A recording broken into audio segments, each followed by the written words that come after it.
Yeah. Pro Fan Sports Podcast. Let's get it. Pro fans, tune into the program. Every single week, get the dope, fam. Sean on the mic, very flat too. Keep you updated, that's what we do. Pro fans, tune into the program. Pro fans, tune into the program. Pro fans, tune into the program. Every single week, get the dope, fam. Yo, what's good, everybody? It's your boy John Altidor, back at you again with Pro Fan Sports Podcast with my boys Vladimir. What's good, fellas? Welcome back, everybody. Hey, everyone. What's going on? How we doing? So getting ready for episode 15 here. Episode 15, baby. We're getting to it, man. Before we start, we want to let you know that we're doing an email segment. So if you have any questions that you want answered on the show, send us an email or DM us on any of our social media. Our email is profansports1@gmail.com. You can support the podcast by donating on our website, profansports.com. Also follow us. Make sure you follow us on social media on all platforms. Instagram, our handle is profans_sports. Twitter is profansports. Facebook, profansports. And YouTube also. If you're somebody that likes to watch, you can catch us on YouTube every Wednesday morning, and our episodes drop every Tuesday morning. And also, before we start the show, we'd like to say a congratulations to Vince Carter. Yes, sir. Yes, Vincenity, man. I'm actually kind of sad, like his career ended like that. You know what I'm saying? But the interesting thing is, when Vince came on, the year he came on, there was like an NBA lockout.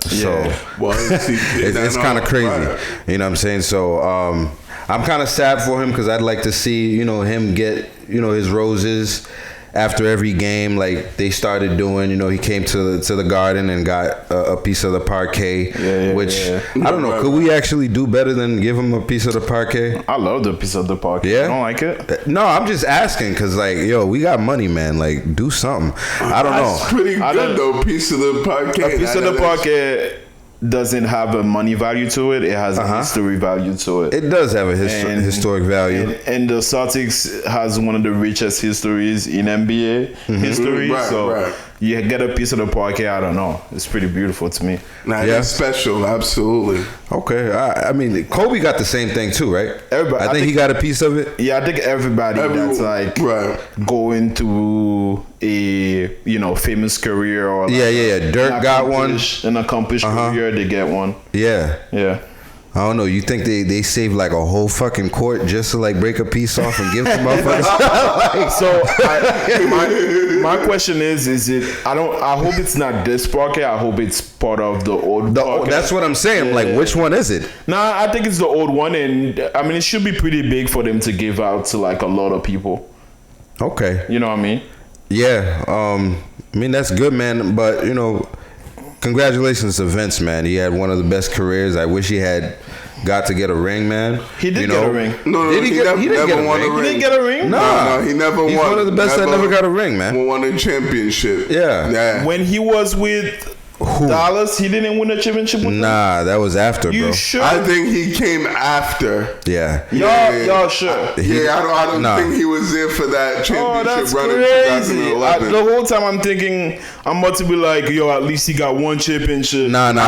Vince didn't get it. That's crazy. No rings, but I will say this, that I respect him for that, because I know a lot of veterans, when they get older and past their prime and towards the end of their career, they start ring chasing and just hopping on teams and riding the bench and legit playing garbage time minutes. And just to get a ring and say that, I at least can retire with a ring or two. Like Matt Barnes. Facts. Except Matt Barnes actually said that he got a ring for nothing. Like, he doesn't really respect it. He doesn't feel like he worked for it. Right, you know what I'm saying? Exactly. And I respect him for saying that. David West, you know what I'm saying? It's like, bro, you definitely ring chased the rest of your career, bro. Absolutely. Like 5 years left in the career, David West was definitely on a ring chase chasing shit. Tour, no doubt. I mean? Absolutely. Nah, but you're absolutely right. That is very respectable of Vince Carter to do to actually land, the things that he's learned to the younger players. People like Trae Young. He's actually older than Trae Young's dad. That's funny. That's crazy. That's fucking crazy. You know what I'm saying? So I didn't really realize that. Wow. Yeah, he's actually the last person to retire from his class. With Kobe and Garnett and all them. You know what I mean? And I just like to say Vince Carter was definitely one of the people that turned me on to basketball. You know what I'm saying? With his crazy ass dunks. I love that Raptors jersey that they had. With the dinosaur or whatever, the raptor. Yes, that one's fire. That jersey is dope. Yeah, again, I just wish he got to get his farewell, and listening to him, it looks like he's content with his career, content to with where it went and how it went. He's like, hey, the game's been good to me, and more power to him. So. Congratulations again. I'm still stunned that I really thought he was part of that Dallas team. Man. In 2011, he wasn't there. He came like a year or two after. I think he came right after that season. Yeah, he came after, bro. The year after, right. It was the year after, right. But no, it's crazy because I know that team had a lot of older veterans, so you would think that he could have been on there possibly, but unfortunately he came just after they won the championship. Well, I'll never forget his crazy dunks, you know what I mean? Like, he's well known for his crazy dunks. He did that, he jumped over that guy on the USA team. That was one of the craziest dunks. Guy, the 7'2", right? He did the 720 dunk. He's crazy. Yeah. He was electrifying and athletic freak, right? That could Vincenity, man, electrifying. Right, exactly. He could do things that no one else could do on the court. Yeah. And also, we'd like to say, before you get the next podcast, not 15, but 16, will be the 4th of July weekend, right? So we want everybody to enjoy themselves on the 4th of July weekend and, spend it with your families. Just remember what's important going on in this country, and make sure you're celebrating it for the right reasons. Yeah, and make sure you're safe too. Y'all see the coronavirus raising in all the other states. So. Nah, for real. And in Massachusetts, it's been going down and keeps going down, which is good. Yeah. But let's keep it that way. Facts. We don't want to be like Florida or Arizona or any of the other southern states. One thing about Mass is we do have some really dumb people, but a lot of it is smart people that actually. A lot of it is actually people that actually want to follow the rules and make sure people are not getting others infected. So a lot of the people that I hang out with, what I'm saying, they all have really small circles and everybody's aware of what's going on. So don't be stupid, man. Put the fucking mask on. I don't know this propaganda going on in this fucking country with the whole you're infringing on my rights bullshit. It's like, bro, just put the fucking mask on, man. And all the other states too. I mean, y'all better start following behind the states that are doing well, like Massachusetts. Even for real. New York, take notes, for real. New York, which was the epicenter of the epidemic, is doing even better than most states now. Yeah, so y'all better start following. Wear your mask. Stop complaining for wearing your mask, bro. Like nurses wear their mask 8 hours a day. Every Doctors day. wear their mask 8 even more than 8 hours a day, and they don't even complain. So I don't know why you're complaining for wearing your mask 20 minutes at the grocery store. Nah, because of fucking, the 45. I don't even want to say his fucking name. It definitely has to do with that. Nah, definitely, Oh, yeah, for sure. Don't fucking kill yourself. Well, don't kill me just because you don't want to fucking... Exactly. You know what I mean? Listen, you can kill yourself. Just, I'm worried about myself. That's why I'm telling you to fucking put a mask on. I'm not worried about you. I'm worried about myself. Come around me and get me sick, bro. It's going to be a fucking problem. Yeah, beat them at your own house, not outside where everybody else is. For real, man. Facts. Straight up. But I don't want to get political on this show. Let's go back to we just spoke about Vince Carter, so let's hit the NBA a little bit. A couple things happening in the NBA. I know you guys been watching, and we're all excited. We're not too far from the NBA actually coming back, if they come back. But the NBA actually released the schedule for the remaining 8 games for all 22 teams. So there'll be 8 regular season games from July 30th through August 14th. 8th seed tournament August 15th through the 16th. The playoffs starts August 17th and finals start September 20th. That's a packed schedule, man. Did you guys see the schedule? I feel as though we should have like a horn, like an excitement horn, like woo! know, right? NBA, something is back. Like No, for real though. NBA is finally back. Like I feel as though we should have some celebration. To be honest, at least that's how I feel. Like just looking at the schedules, I'm like, these are exciting games. Some of the games on the schedule. Like Clippers versus Lakers, Celtics, Bucks, Rockets, Lakers, Rockets. Those are like, you're excited for premium games. Yeah, I'm excited. When I saw the schedule, that got me pumped up. I'm excited for a season, and I hope a season does happen. Yeah, no, definitely, man. I think the NBA definitely did their homework, and they're trying to come back with a bang. You know what I'm saying? So the Clippers and Lakers games to start the series or to start the season again, that's pretty huge, man. That's pretty huge, and I'm excited for it. And like Vlad just said, those games are coming up. So July 30th will be Clippers versus Lakers, and then on the 31st it'll be Celtics versus Bucks. On the 2nd, August 2nd, Bucks versus Rockets, and then Lakers versus Rockets. So these are the notable games that are going to be played when the season does come back, man, and we're excited. And I know a lot of our listeners, the most important thing to them is the Celtics, right? Yeah. So the Celtics, young Celtics, the startup Celtics, whatever term you want to use for them, they're back. You know what I'm saying? And if you heard the notable games we just talked about, if the Celtics are on there, that means the Celtics have been doing pretty well, and they're one of the top teams in the league. So I think all the Celtics fans are pretty excited for this. And fellas, let's go over some of the stuff that the Celtics got coming for them. So first game, Celtics schedule is Bucks July 31st versus the Bucks. And remember, there's nobody home. It's a neutral site. They're in the bubble. So let's talk about it a little bit. Are you guys excited for that game? I mean, of course, I'm excited for the whole thing in general. Yeah. But I just want to give Barry a little time to just share his thoughts on the NBA coming back. Yeah. Well, I'm ecstatic.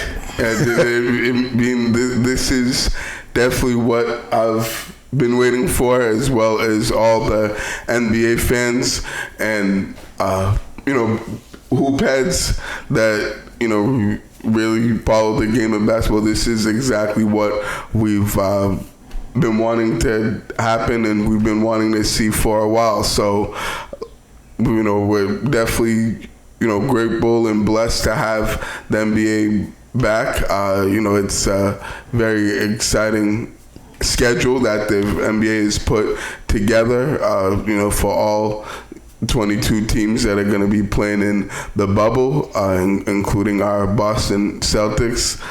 There's some really good matchups and big time, basketball games that will certainly impact the playoff standings. So I'm definitely fired up and, we're ready to watch some basketball. And I feel like I have a part of my life back.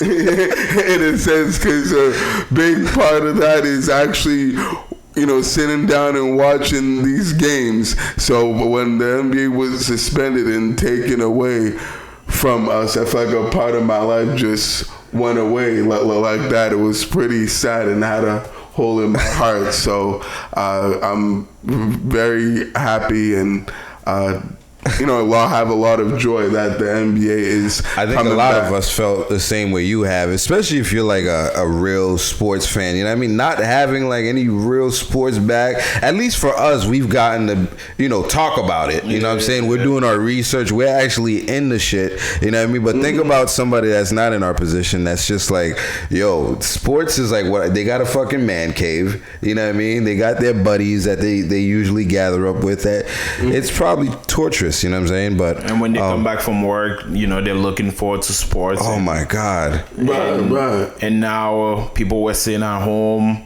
When they're done with work at home, they just watch TV with like Netflix, nothing to look forward to. So it definitely affected a good portion of the population. But I just want to go into answering your question, John. But before I answer the question, I just want people that are watching, please like this video and subscribe to our channel. Yeah. Yes. It'll help us greatly. Let's try to get 1,000 subscribers and 100 like on this video. Let's see what we can do. Yo, by the end of this year, I'm trying to get 1,000. Yeah, you know that's what I'm saying? So facts, for real, it's that's good for the the goal. cause, man. Just help us out, Support dude. us, You know what I mean? please. Like, it takes nothing. You go on there, it literally takes 2 seconds. Yeah, if you you're know what I watching, mean? Facts. if you're watching this video, just like it and subscribe to the channel. But like John said, the Bucks versus the Celtics, July 31st.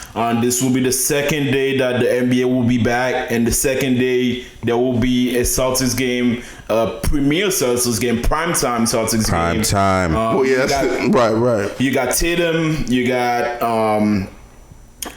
Brown, you got Hayward, Walker. You better say Hayward, bro. you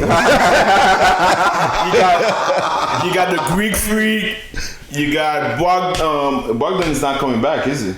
He is. He's gonna Pacers play. now. But But Mount plays for the Pacers. Yeah, he's in Indiana. But yeah, it'll be an exciting game, and also I feel as though it'll be a measuring stick for the Celtics specifically, because I feel as though the Bucks are already set. They already put themselves in that position to be one of the best team in the NBA. They have the best record in the East. But the Celtics have still to prove themselves. So I feel as though that first game we did beat them, though.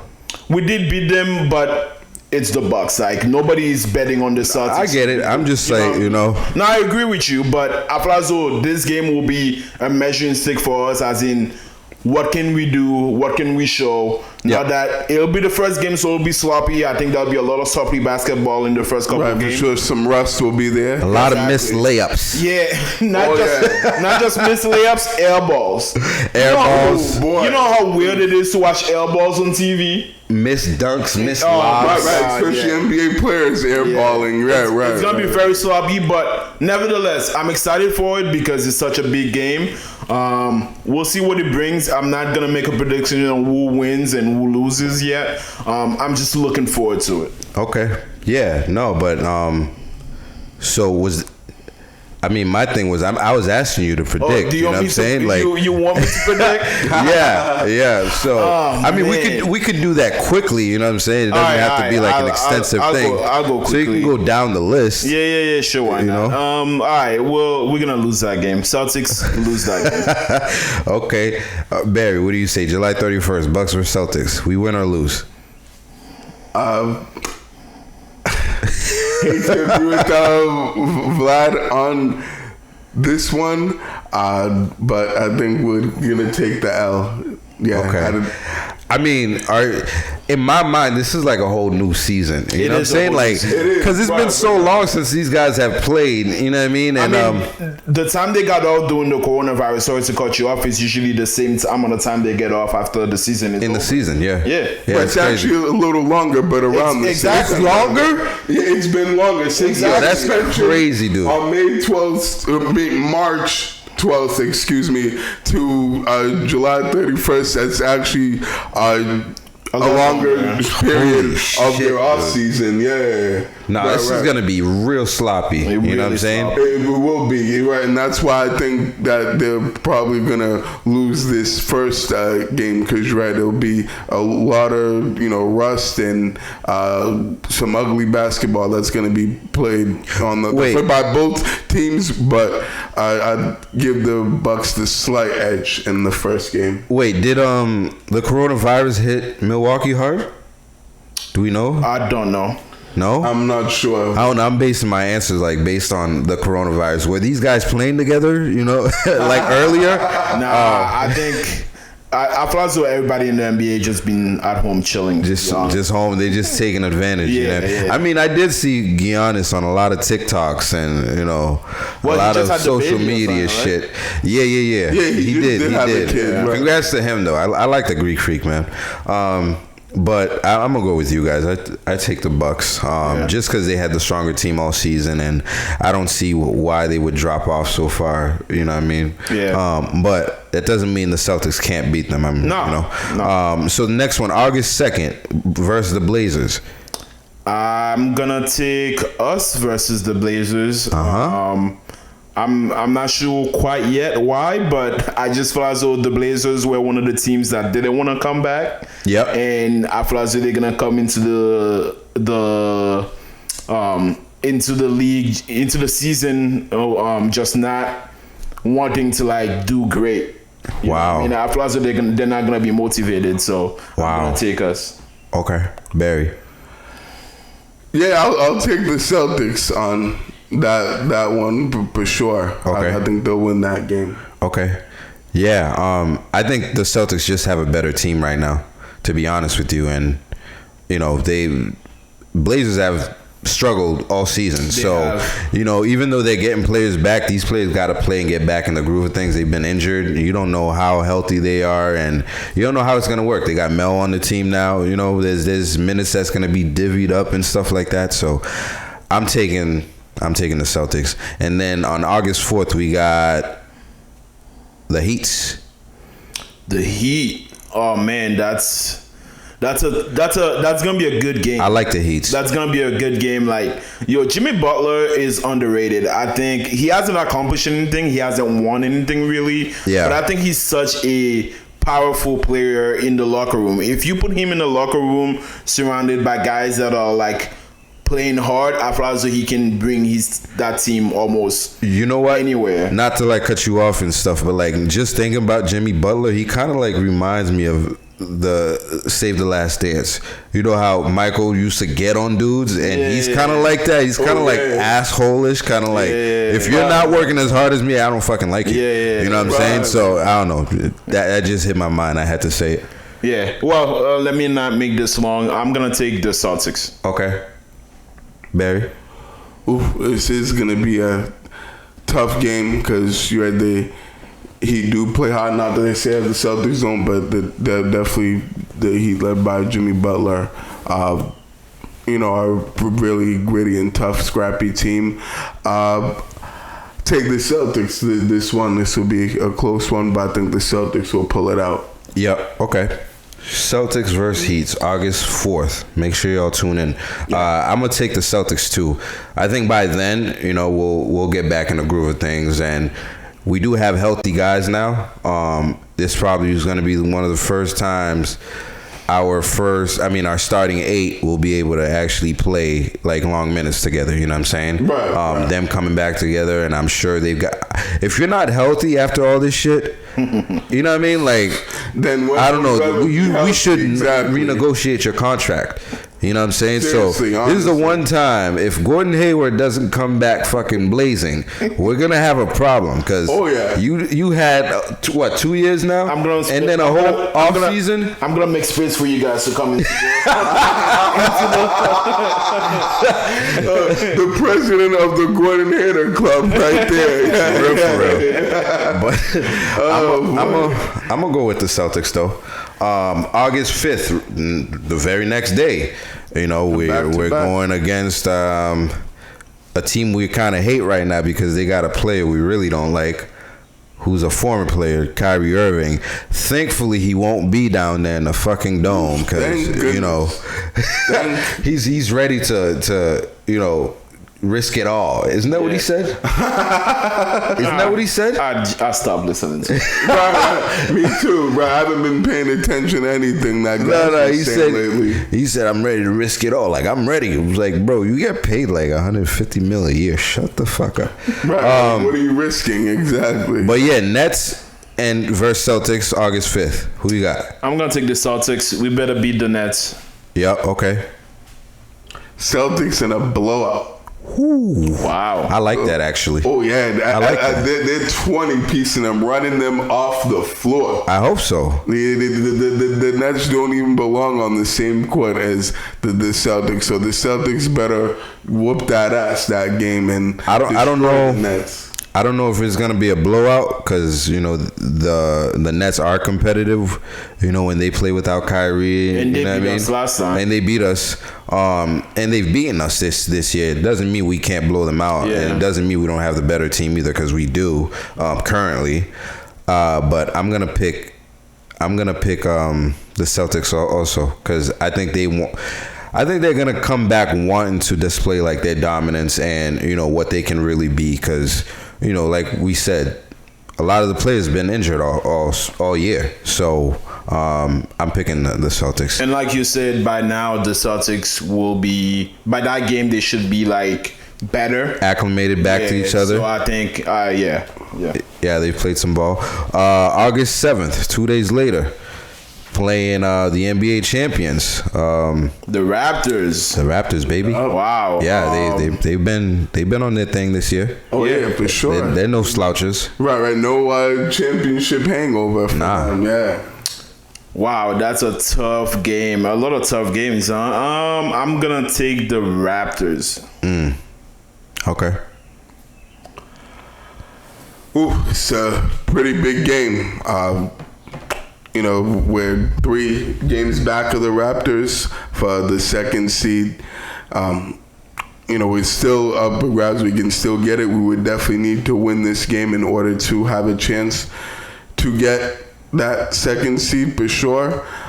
As we said, the Raptors are still a pretty good team even without Kawhi. I like Pascal Siakam a lot. Oh, they're a great team.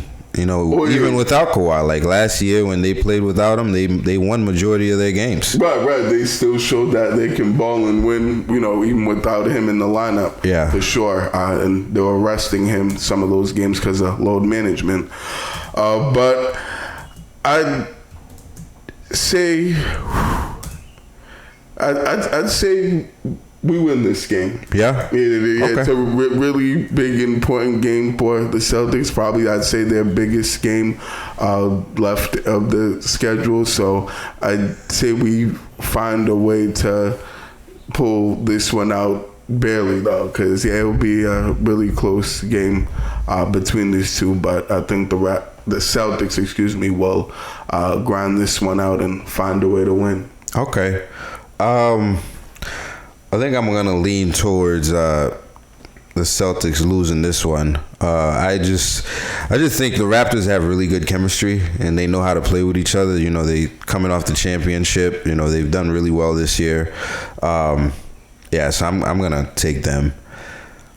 And no, but sure, I can see them losing this game. This would be one of those games where it's so close as far as these two teams that if they end up dropping and losing this one, I wouldn't be too upset about it. I'd be like, all right, we lost to the Raptors. The Raptors are really good team that can ball and contender in the Eastern Conference. So we're definitely playing some really good teams to come back. So we can win or lose. The next one though, August 9th, we're playing the Magic. That's a win. That's a win. I'm not even gonna. He don't even want to elaborate. That's a W right there. That's a dub. When you got Markel Fultz playing. Not to trash on him or anything. Yeah, I mean, he is. I actually like him. Right. But you ain't going nowhere, man. Barry, who you got? Yeah, I got the Celtics winning that game. Yeah, I think that's no doubt. That's just a flush, man. And then we have on the 13th, we're going against the Wizards. The Wizards, that's another win. Yep, close out the regular season with the W. Another one in the win column. I don't even know why they fucking got selected to come back. The Wizards? Because they're mathematically...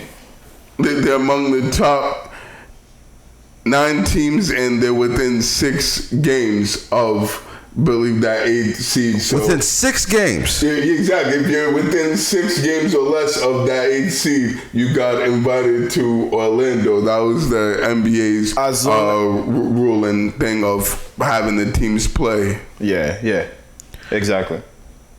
So, but I agree. They I don't still wouldn't deserve have to be him come playing back. in the bubble. No, But- they shouldn't be. But I mean, just concerning about other people's health and shit. You guys are trash.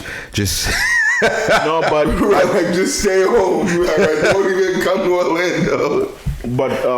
John Wall will be back. is he actually gonna play? He did say he's 100% healthy now. Is he ready to play? I haven't read that, but Are you assuming he's coming I'm back? assuming he'll be back. That would be a change though. So if John Wall is back, does that change your view on the Wizards? Nah, they have to build chemistry again, man. Yeah, I don't.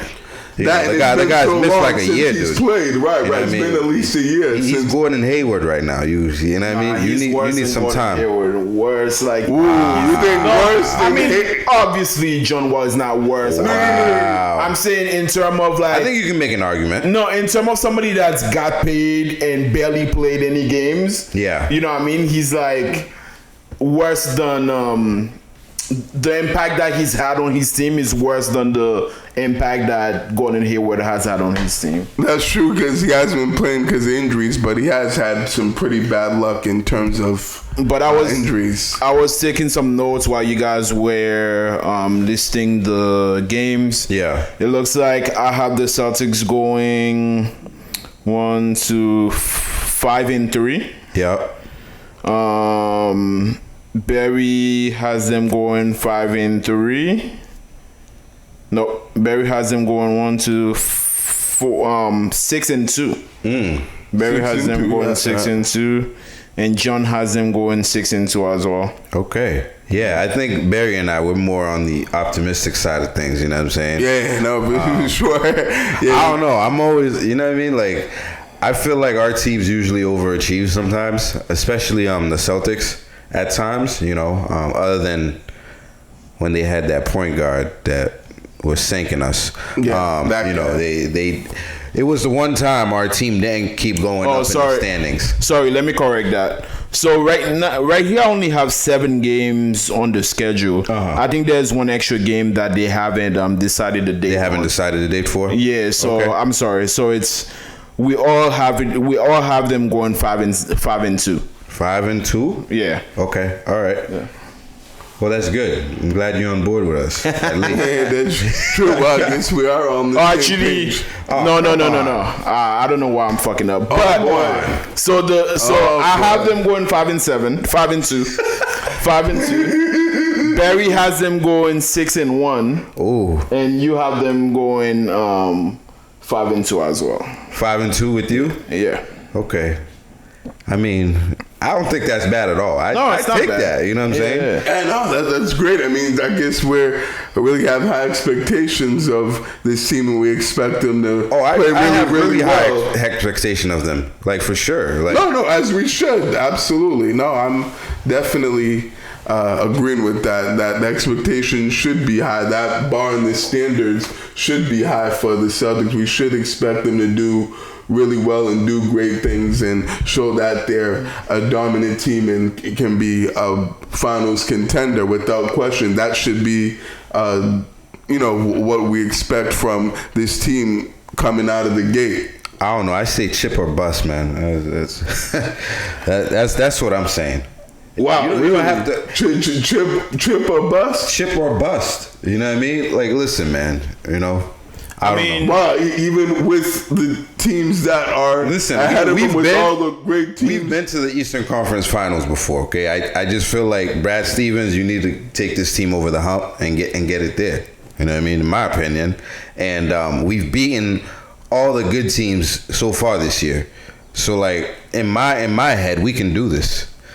You know what I'm saying? In my mind, we can. So we can win a championship this year. And you saying if we don't win a championship, it's a failure, it's a disappointment? I think that's a little strong. But what I'm saying is I don't think we can't, win a championship. I think we can do that. You know what I'm saying? That's what I'm saying. No, for sure. know? They have a good chance to do that. Yeah, Right. yeah. No, I can feel like Barry was about to get on me for that, but I had to retract a little bit. But I definitely think they can do some things. You know what I mean? And I think we can all agree on that. But with the NBA coming back, man, there's been some setbacks also. Some people that said that they weren't coming back. The NBA did give the players the option to not come back if they wanted. Yep. You know, they're gonna get paid a fraction of their salaries. You know, Yep. The NBA is still willing to actually give these guys anything, because I don't know, if it was me and you're not playing, you're not getting paid. You know what I mean? But contracts and, you know, there's things going on. So there's a couple notable players that are on here that are not coming back. I think most notably is somebody that's on a team that could actually win the championship this year. Like, that is one of the favorites, and that's Avery Bradley, and he is worried about his family's health. How you guys feel about that? I mean, you know, he's the man of his family, and he has to take responsibility for whatever he thinks is right for his family. So I'm definitely shocked. You know, winning an NBA championship is something you never get the chance to do. It's not an easy thing to do, you know what I mean? And when you're on a team that has a possibility of winning a championship, you want to be present, you want to be part of that. So if he says that, that's how he feels, I'm going to respect it. It is what it is. Yeah, Barry, how you feel about that?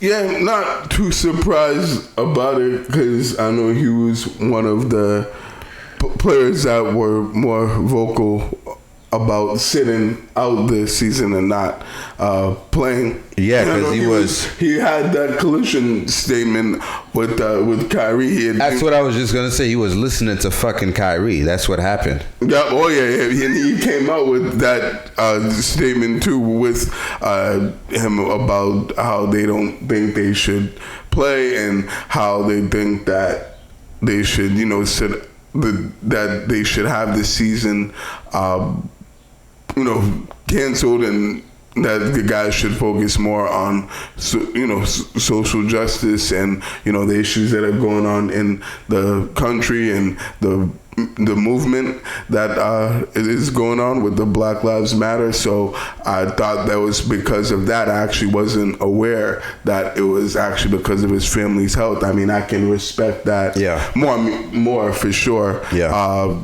You know, as a, you know, family man, I'm not a family man, but I mean, if I were in that position, I would certainly be able to, you know, understand and relate to that for sure. So, you know, since your family is the most important in their health and well-being. So, I mean, it is what it is with him. I don't think it'll affect the Lakers that much. I still think they're, you know, one of the top 2 or 3 teams that, in the league, and to, you know, that have a chance to win a championship. So yeah, they can also sign somebody, right? I heard J.R. Smith was like, you know, the front runner for that. Yeah. I mean, I'd like to see J.R. Smith back in there. I mean, for me, as a family man, I definitely understand where he's coming from. But I think as a competitor, I'd probably, you know, like, hey, man, I'm going to be gone for a couple months. You know, I've been home for the last however long. You know what I mean?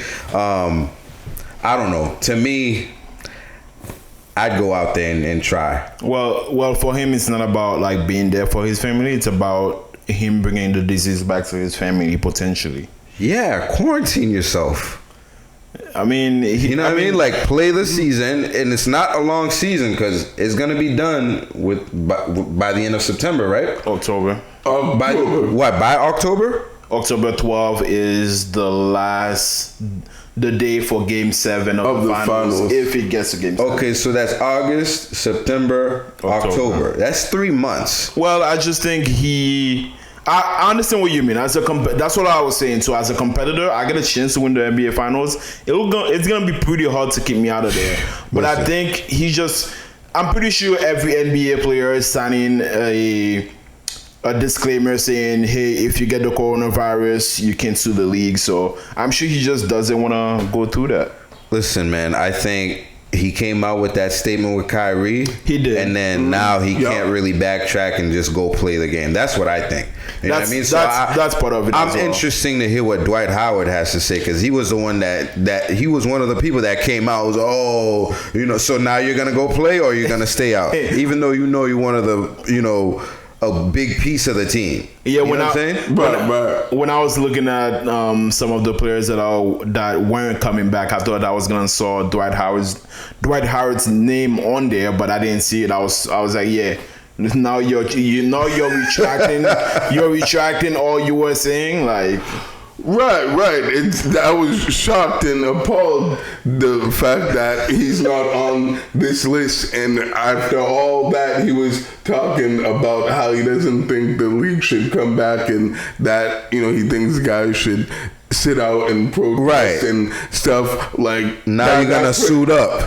Exactly. He's pretty much contradicting what he was saying. He's pretty much not a man of his word and not sticking and staying with what he was, previously saying. Because, he was part of that group with Kyrie and Avery Bradley and one of the more outspoken guys. And so it's very surprising about him not deciding to actually play and go to Orlando because the deadline's over. They can't retract that now, it was June 24th. So that was the last day that okay. Players had to tell their team that they're not coming to Orlando. So now you actually have to play, and you look stupid. You know what I'm saying? And hopefully he plans something big for the return of the season when it comes to social justice and stuff like that. But I think the whole Avery Bradley thing, that definitely has that's a contributing factor, him speaking up about it. And now guys are gonna look at you, oh yeah, you didn't want the league to come back, but now you didn't want me to feed my fucking family, like just because you've made your money in the league, you know what I mean? Because I don't know, if I'm somebody in the league and I see Kyrie, like, what's up with you, bro? Like, you know what I mean? I'm on a rookie contract. You know what I'm saying? Yeah. Right. My cost of living is different. I mean, to me, if Kyrie was with that same sentiment from the beginning, I actually would be like, whatever. But since he changed his mind, it now looks funny. And I think as far as Dwight Howard goes, Dwight Howard has the possibility of going into the Basketball Hall of Fame, the NBA Hall of Fame, and without a championship, I think that's gonna make it even harder. So I think he's a Hall of Famer right now. But to be honest, man. But if he gets a champ, for me, he is. So. If he gets a championship, that solidifies it. Like that gives him I won a championship. I was a dominant big man. He has the numbers, man. You know what I mean? So I think I don't think he would want to risk that. Yeah. No, he definitely has the numbers to be that, man. Yes, but he's fallen off. He has, but think about Dwight when he was in his prime, dominating everything. But you know what I'm saying? So long ago. That doesn't mean that was so long ago. That doesn't mean he doesn't have a Hall of Fame in a while. He has been playing at that level consistently for years. It's been a while since he's been that dominant force in that in that dominant player. We haven't seen that really ever since his Orlando days, and that was a long time ago, because I don't think he played well in Houston. He didn't play well in LA when he was over there. That's for sure. That was a nightmare and a disaster. That was the worst decision he ever made, was going to LA and playing with Kobe Bryant and Paul Gasol and those guys. So did he win a chip? No, he hasn't. No, he hasn't won a chip. He's made one finals. He made the finals and lost to Kobe Bryant in 2009. Okay. Yeah. I mean, that was the only appearance he's made in the NBA finals. I don't want it to be like a whole segment about Dwight. Yeah, well, I'll leave it at that. Yeah, maybe we can revisit that topic another time about when it comes to is he a Hall of Famer or not. But another guy that decommitted from coming back to the season is Trevor Ariza, and his reason is committing to a 1-month visitation period with his son, and I can't even say anything about that, man. I mean, it's Trevor Ariza. He's washed. I just don't know how much of an impact he's gonna have, even if he comes back. And also, I personally, my opinion is that Houston is not gonna make that big of a noise in the. Wait, does he play for Houston? He plays for the Blazers now. Oh, no, okay. Yeah, he's I'm like, he don't play for Houston no more. He plays for the Blazers. Yeah, right. Then, exactly. Yeah, he's not. That makes your point. You know what? Yeah, listen, right there. Stay home, Trevor. Right. Well, but also I respect his decision. I respect because that too. He's going through a custody battle, and I think part of winning the custody battle is committing to that 1 month visitation policy. So that's respectable. I cannot say anything about that. Hey, he's gonna leave tons of money on the table for his son. I respect that. No, for sure. Me too. This is the one where I didn't have a problem with him sitting out at all. He has a valid and legit and very important reason to sit out, and this is bigger than basketball, more important, than the game of basketball and him playing in Orlando. So he's one that I'll definitely give an exception and a pass to, without question. You did take care of your son, take care of your child. That's first and the most important priority as a father. So that's right. That is definitely respectable without question, and hard to argue against that. Yeah, another guy that opted out, man. They were dropping like flies, I felt like, throughout the week. Quite a few guys. Davis Burtons, yeah. Davis Burtons. He plays for the Wizards. Yep. He's one of the best shooters in the league this season as far as three-pointers go. Right. The Celtics were looking at him for a while, and they just couldn't. They couldn't land him. But his reasoning is he had suffered 2 ACL injuries and does not want to take the risk since he will be an unrestricted free agent next year. How you feel? One, he played for the Wizards, who doesn't have that big of a chance of making a true impact in the league coming back. Yeah. And two, I mean, like he said, he's going to be a unrestricted free agent. It's his time to get some money. He doesn't want to participate in this hurry up comeback, because I bet you there are going to be injuries. Like, guys are going to have hamstring injuries. Guys are going to have other injuries because you're kind of rushing to get back. You're not getting a full training camp and all that stuff. So there are going to be injuries. So, I honestly don't have a problem with that. I mean, hey, that's fair. Barry? Yeah, this was one of the more surprising ones.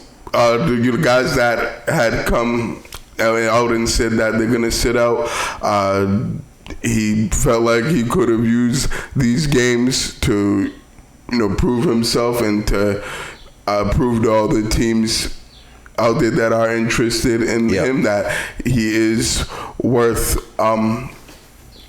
actually, getting paid and having a good, making a good amount in his next contract, since that's pretty much what he's playing for, since you said he's a free agent after this season. So I felt like, I can understand him, suffering from 2 ACL injuries and not having to possibly do a third, but I felt like he had an incentive to actually come back and play and actually, play for that next contract, whether it's with the Wizards or with another team, so that he could actually make sure that he gets, makes as much as he can on that next deal.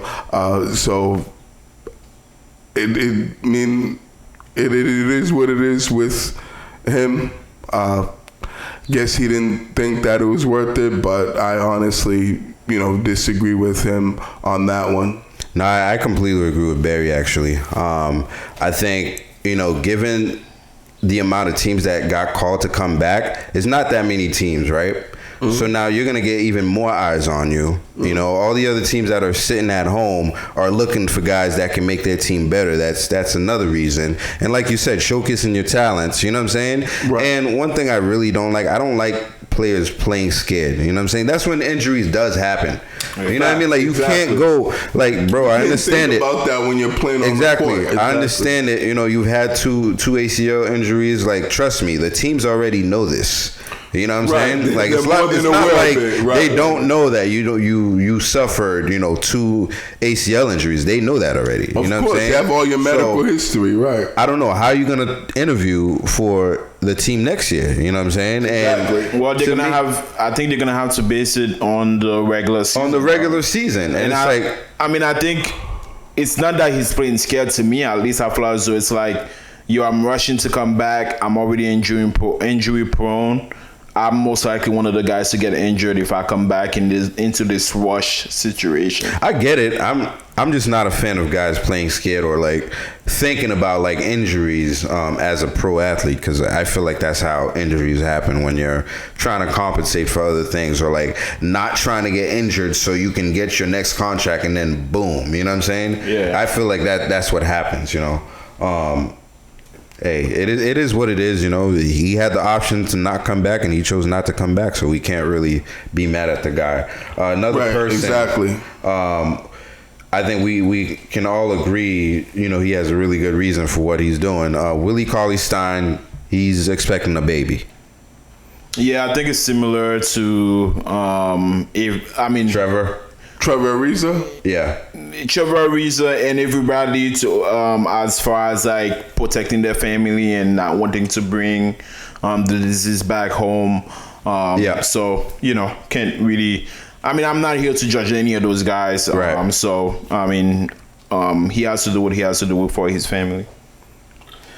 Yeah, I agree with that. Same here. It's definitely another understandable and reason you gotta respect a guy that's expecting a child and wants to be there for his family and for the birth of his child. You can't really argue against that and tell someone that they can't be there for the birth of their child. So that's pretty much self-explanatory. Yeah. I'd leave everything for my child's birth, you know what I'm saying? Like, I don't absolutely. care what's going on, I'm out of here. Yeah. You know what I'm saying? Right. Especially during this time coronavirus is going on, and the first few months of the baby's life is really important. You know what I'm saying? You create that bond as a father, get that skin to skin time they be talking about. You know what I'm saying? Like, see their little personalities and stuff. And who's he playing for right now? The Dallas Mavs. He plays for the Mavs? Yeah, he does now.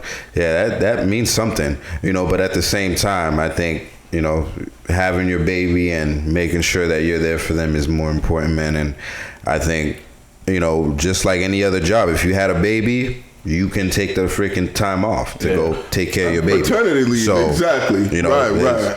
More power to him, man. And No, congrats to him, for sure. It's a good decision, in my opinion. Right. It's bigger than basketball. Way bigger. And lastly, we got DeMarcus Cousins.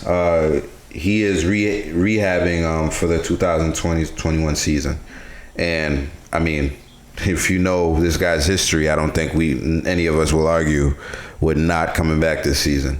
Yeah, right now he's pretty much a free agent. He's been rehabilitating at the Lakers facility. Yeah.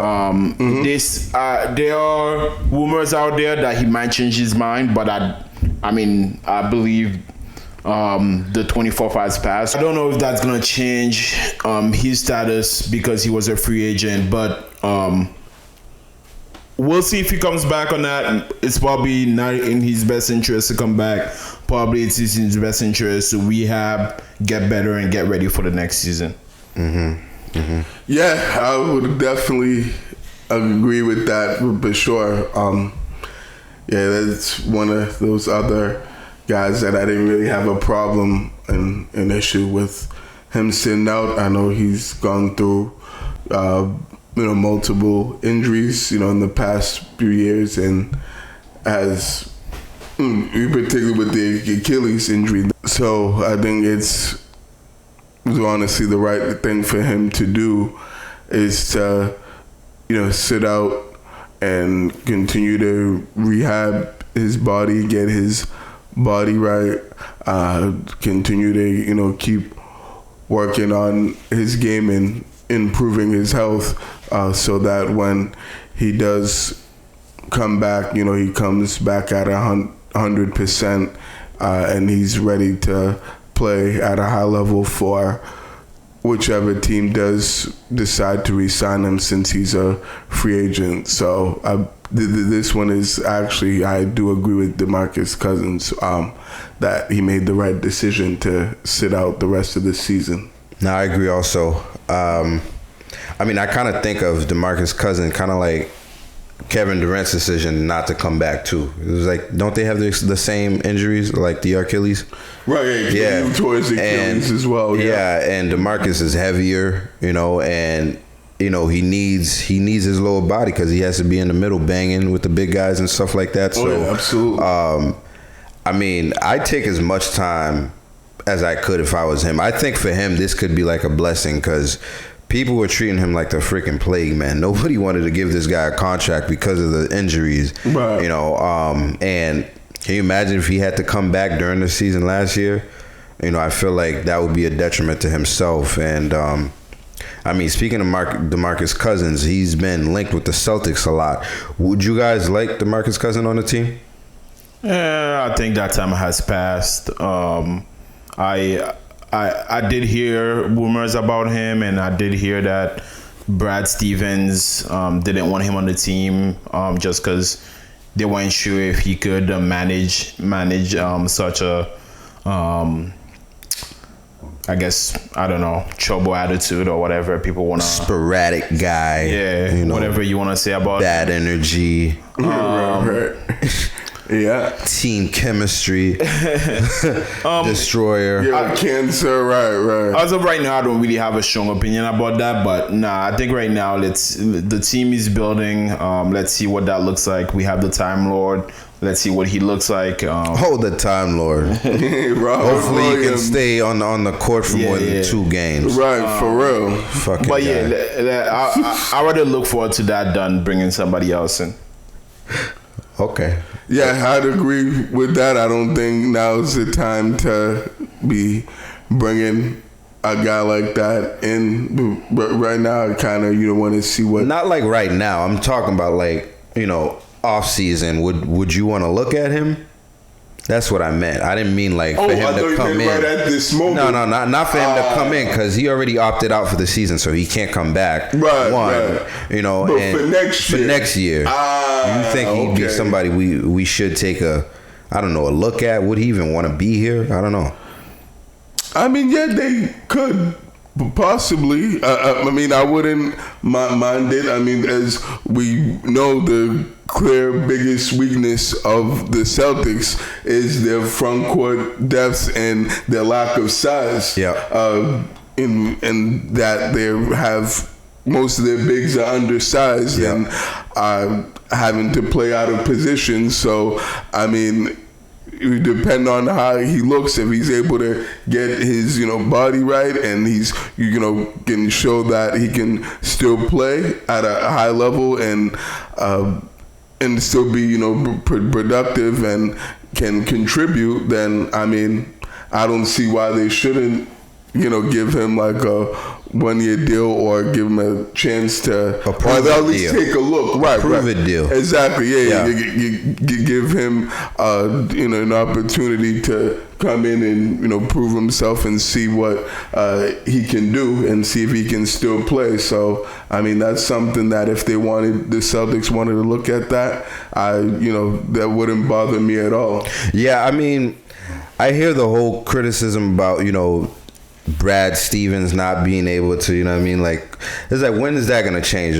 Like, at the end of the day, you're coaching NBA players, you know what I'm saying? And they all come with different personalities. Some of them, their personalities change, as they're on your team, you know what I'm saying? Kind of like a Terry Rozier who just, soured on us, he's just like, yo, I'm not coming back. I didn't like it. You know what I mean? If you ain't starting me, it's you're always going to deal with those guys. So, how long do we give Brad Stevens till we tell him, yo, you have to coach these guys that we put on the team because, at the end of the day, you need to put the talent together, right? That's your job. Exactly. You know what I'm saying? I don't care if the guy has fucking attitude. Find a way around that shit. You feel me?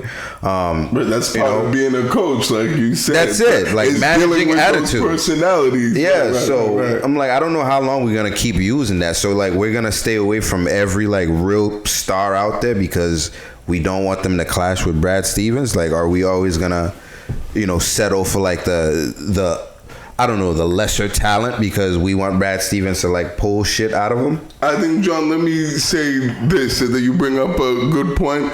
I think fans and people just don't want to see another player like Kyrie, someone that would come in and ruin the team chemistry and to kind of destroy something good that we have going here, because with the team chemistry this year, as we can see, is much better and it's really strong and it's going really good right now. Those guys are, bonding and playing well together, and they, you can tell that they really like and enjoy playing, with each other, and definitely develop that continuity. So I just don't think that fans want, to bring a guy that hasn't, that's had a, questionable past, or a past that he's not the best in terms of, having that kind of chemistry issues with,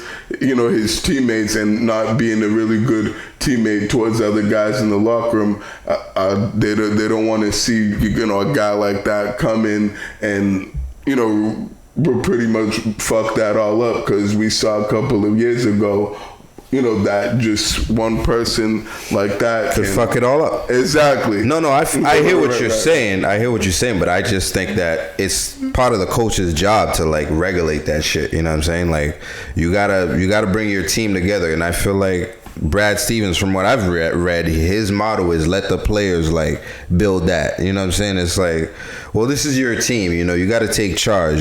From stuff that I've read from like Bill Belichick, he'll bring the guys in together, watch a crazy movie, bring in somebody to talk to the whole guys, to like build certain things, put them in certain situations to like bring that out of them. So I'd like to see, the narrative change a little bit. You know what I'm saying? I still love Brad Stevens. I'm just saying, I'd love to see them to stop saying that. It's like, I want him to get to the point where we can be like, yo, Brad Stevens can handle anything. You know what I'm saying? And I feel like that's the kind of coach that I want to hear about, Right. I don't want to hear about, well, Brad Stevens, he doesn't like to get, into these situations. Like, no, you have to get into these situations. You know what I'm saying? Like, don't let a guy like Kyrie come through and fuck up everything that you've built. You know what I mean? Right. Like, no, I feel and it's like, yo, your resume says every year that you've had a team, you surpassed the record from the previous year, and then this one guy comes through and like fucks that all up. It's like, what are we doing? Well, I hope he has learned through the Kyrie issue, and that instead of ignoring the issues going on in the locker room, that he knows now that he has to step up and regulate that and make that better. You know what I mean? Like, if you look at a coach like Jordan's coach, what was his name? Phil Jackson. Yeah. If you look at a coach like Phil Jackson, I feel as though there's a lot about him just like keeping the locker room sane, like making sure the guys are like at ease. They don't have to worry about things. Like making sure they have like good, not necessarily good chemistry, but more like good energy, like good vibe, right? Good vibes around them. So I feel as though Brad Stevens can learn from that as far as like keeping a locker room together. No, I hear that, man. No, that makes sense. I don't know. I just, like I said, I'd like to see the narrative change a little bit, but I want to move on. I mean, we do have more for the NBA. Obviously, the NBA, there's a bunch of humans that play in the NBA, so they all have to deal with the stuff that we got going on right now, which is COVID-19, the coronavirus. And the last week, we've seen a lot of news come out about guys testing positive, right? So in the last couple of days, 60 NBA players tested positive for COVID-19, and some notable players is Michael Brogdon, Jabari Parker, Alex Len, and Nikola Jokic, who's actually outside of the country, and he can't come back in until like his quarantine period is over and stuff like that, and he's back healthy, and he does plan to play for the reboot. And one of our questions this week from Mitch Moyes, his Instagram is @MoneyMitch H_26 on Instagram. His question was, what do you guys think of the NBA returning, even though Florida's numbers are looking ridiculous? And numbers, he means the coronavirus numbers that are spiking right now. How you guys feel about that? We talked about that last week, and my answer stayed the same. The NBA will be back. They have organized the bubble to keep players away from the outside, and I feel as though they're gonna do their best to bring players inside and keep them separated from the rest of the population. Bear in mind that even though the NBA is in its own bubble, doesn't mean guys won't get COVID-19 during the season, and I think that's something the NBA will have to deal with. One or two guys might have to get quarantined during the season. I believe we definitely will run into that. But as far as coming back, I definitely believe the NBA will come back no matter what. Yes, I know the NBA will come back. But should they come back? Yeah, I believe they should come back. Okay, Barry, how you feel? Yeah, I mean, similar to last week when we talked about it, I'm still feeling pretty good about the NBA coming back. I still feel like they should come back. It probably will be, a little bit of an issue as far as certain guys getting it during the season when it does resume, but I feel like they'll do a good job. The NBA will certainly do, their best to, prevent it from spreading and, being significant to where, a large number of guys will, will have it and then we'll be testing positive for it. So I think that certainly them being in the bubble and staying on campus in Orlando will certainly, be safe enough for them to be able for this season to take place. And I feel as though the NBA and will have, will do its part, and will definitely have the resources and what they need in order to make this as safe as possible for all the players and the coaches and the all the teams that are gonna be in the bubble in Orlando. So I'm still feeling pretty good about the season resuming next month in Orlando.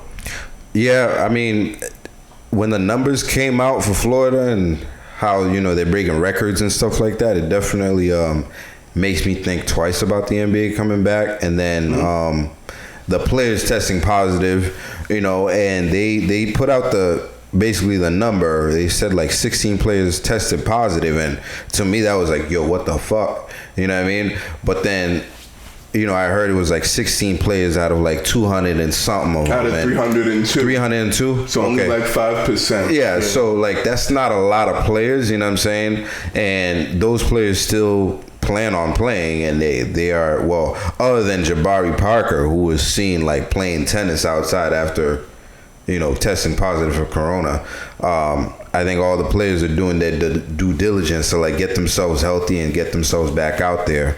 Kind of like Marcus Smart. I haven't heard anything about him, being in the public, doing this, that, and the third. So I feel like they've been taking their precautions and stuff. I definitely feel that the NBA should come back. I know they will come back. Well, I think it's definitely money driven. You know what I'm saying? Because I feel like if we were all trying to follow the guidelines, like the NBA wouldn't be back. You know what I'm saying? If coronavirus was like the most important thing, the NBA wouldn't come back. But it is coming back, and I'm excited for it. And hopefully those guys do stay healthy, like you guys said, and they're social distancing and not trying to do too much, even though I know that's hard. But that's what we got for the NBA this week, and I want to veer to the NFL. So the last couple weeks, a lot's been going on in the NFL as far as like Black Lives Matter, guys coming out talking, the commissioner coming out saying Black Lives Matter, coaches saying that they wouldn't mind signing a certain quarterback that's been blackballed, which is what he was in the league. And we're talking about Colin Kaepernick. So, I've heard the stories that a lot of teams have shown interest, but still no NFL team have reached out to Colin Kaepernick. Yeah, it's disappointing. Like you hear Anthony Lynn from the LA Chargers saying, hey, we're definitely considering Kaepernick.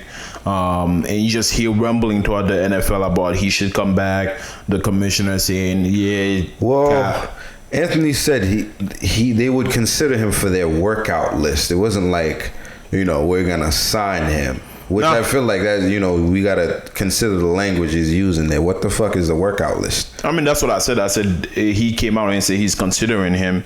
But all I'm saying is all that talk, there has nothing has been said to his camp about, hey, we are thinking about you. Can you send us a workout video? Can you meet with us, talk about where are you right now in your workout or anything, Like nothing has been said between him and an NFL team. So it's been, and I guess it's been disappointing, but I don't know. What can you expect from like the NFL that actually blackballed him, So it's I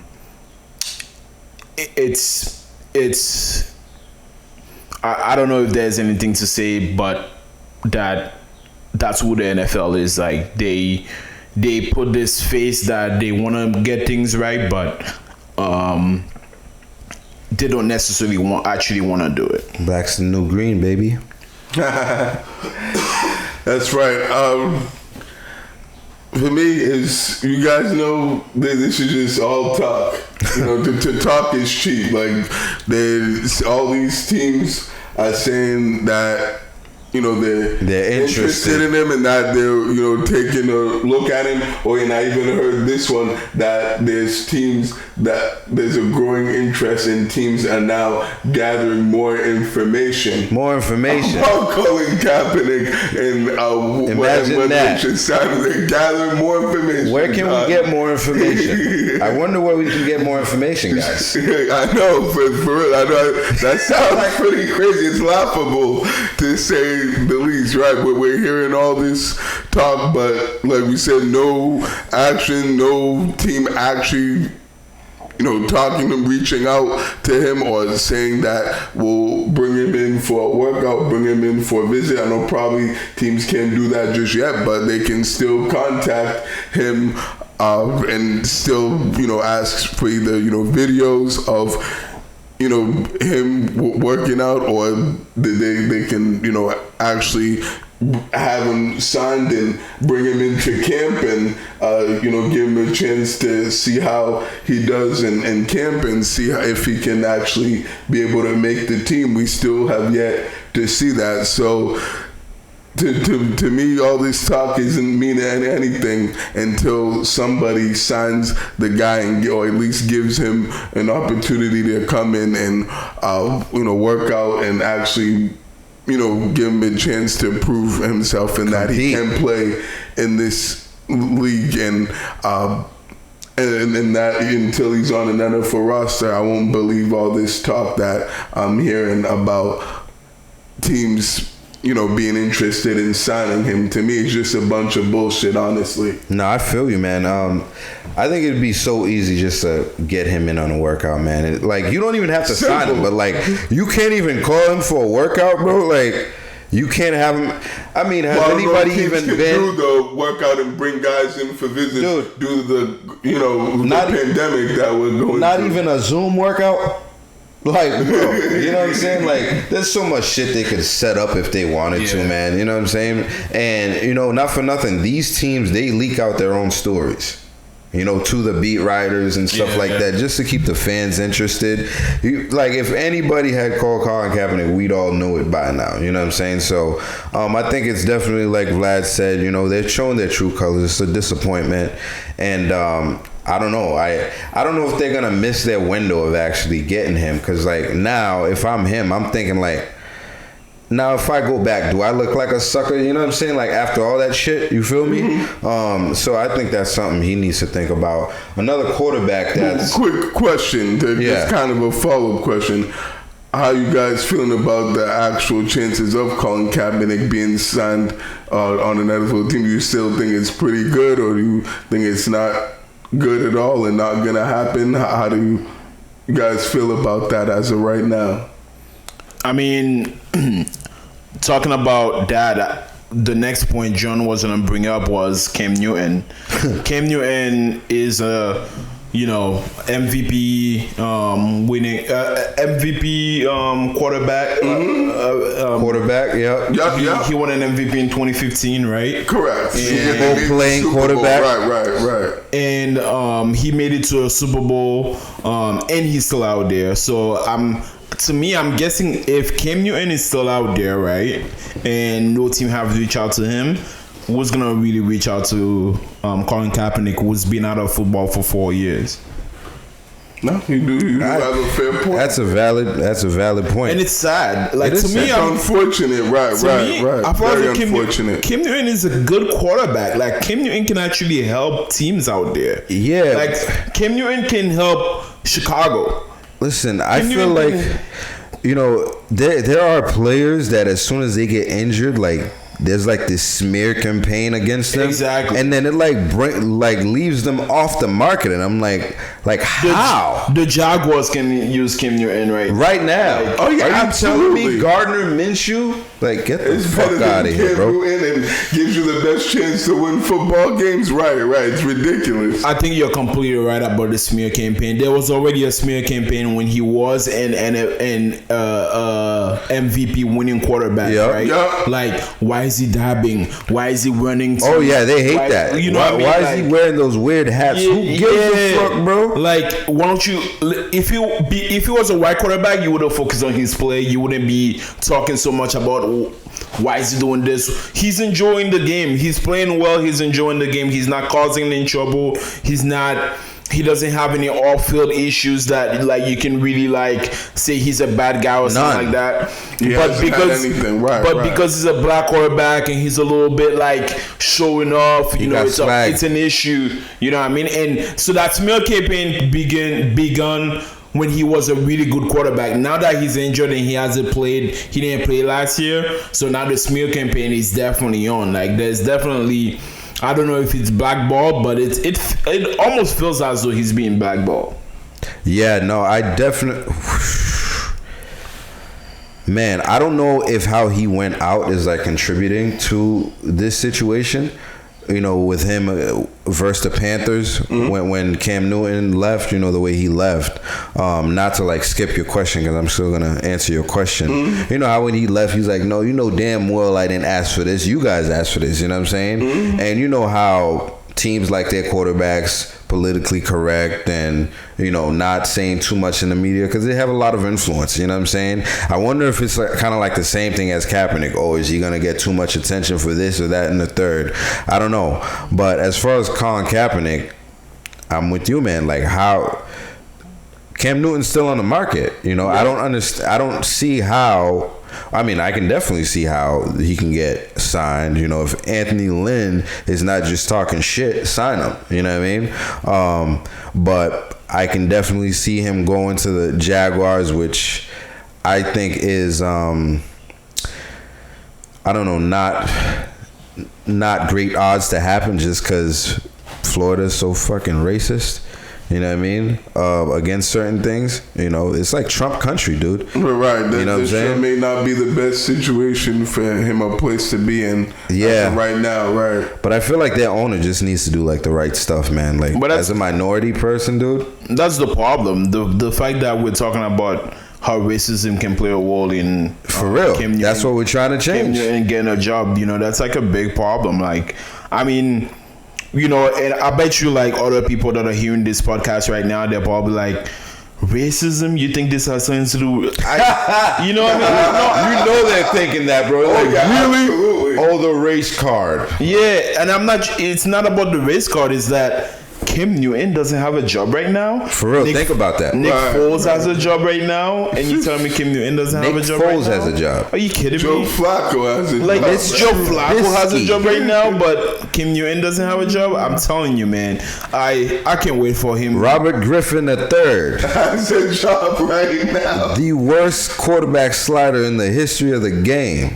Well, has an NFL job as a backup. Oh, yeah. I think the reason why he doesn't have a job right now is because I believe he doesn't want to play as a backup, and nobody wants to bring him as a backup because he's not gonna settle to be a backup. I feel like that's bullshit. Well, no, I also think that's bullshit because I think he's starting caliber quarterback. Yes, like he's a starting caliber quarterback, and he should give a chance to compete for a job. You know, that's why I'm like kind of weirded out by New England not like even looking at him. Yeah, just because it's like we always talk about like the best guy for the job, and it's like you want the best player at each position.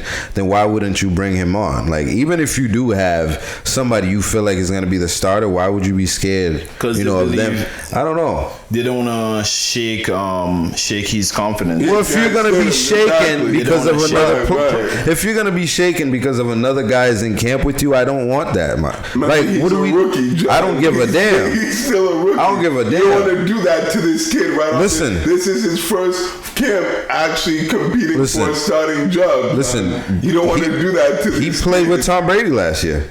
Yeah, but he wasn't competing for the starting job. He knew he was going to be a backup anyway. There's a difference. What I'm saying is, knowing that you have the chance to be a starter, then going into camp knowing that, okay, the guy that's ahead of me is going to be starting, so I'm going to be backing him up. It's a completely different situation night and day. Okay, so we're gonna worry about Jared Stidham's feelings as opposed to like the team's like record and shit. I mean, I don't know about that, but I just know that there are teams in the NFL that doesn't have a strong quarterback camp, and they should be bringing Cam Newton to compete for a job. You look at the LA Rams, Colin Kaepernick, bring them in. You look at the LA Rams. They have this Jared Goff buffoon as a quarterback. You know what I mean? Like bringing Cam Newton to challenge him. I'm not saying give Cam Newton the job. Bringing Cam Newton, give both of them have the reps. The best quarterback wins the job. Like so, you would and Cam is made for LA. So you would bring Cam to challenge Goff, but not Jared Stidham. It's two different. Oh, it's two different things. Yeah, okay, yeah, because he's so young. We're trying to protect his feelings, right? Yeah, we need him to be confident. I don't know, you better beat somebody. Beat somebody. I know what you mean. Don't only be Brian. For real, don't beat Brian Hoyer. Beat somebody. I know what you mean, and maybe they could do that. Like for him to actually like compete for something. Listen, but they're not gonna do that to him. They're not gonna shake his. Dude, I could see J.Mar Smith coming through and fucking taking shit over, dude. Like if you're gonna really, bro, have you seen the kid's tape? Yo, you should see this kid's tape. I've seen some of his tape. Bro, I saw some of it. Listen, I like Jared Stidham. I'm not saying I don't have anything against Jared Stidham. I'm excited for him. I'm just saying, like, I wouldn't shy away from getting him competition. And like, if a kid like J.Mar Smith like shows up in the preseason, whatever, man. Well, don't let him get injured and they throw that kid in there, man. Stidham is in Dallas right now. So yeah, he's at a fucking wedding. When Tom Brady's meeting up with Gronkowski and throwing, Stidham's at a wedding. Yeah, right. So that's a good start. He's enjoying the rest of his offseason before he has to go to camp next month. Right. Yeah. Okay. He felt like he's worked enough already. He's already put in enough work. He can just chill right now. Yeah. Enjoy the rest of my summer before I have to go to work. Yeah, we'll see how that logic works. We'll see. But I think we've covered like two topics. For real. With Colin Kaepernick and why Cam Newton is teamless. Well, one quarterback that's definitely not teamless is Dak Prescott, because he did sign his franchise tag, as we were telling people last week, for episode 14. So he signed a $31.4 million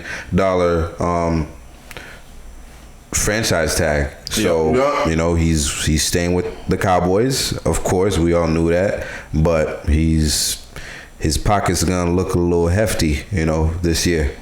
Well, he wanted more than that, right? Of course, he wanted more. Of course, that's the reason why he ended up signing that. I think. You know, I think because I think he should have signed a long-term contract. I think which he still can, but he has until July 15th in order to sign a long-term deal.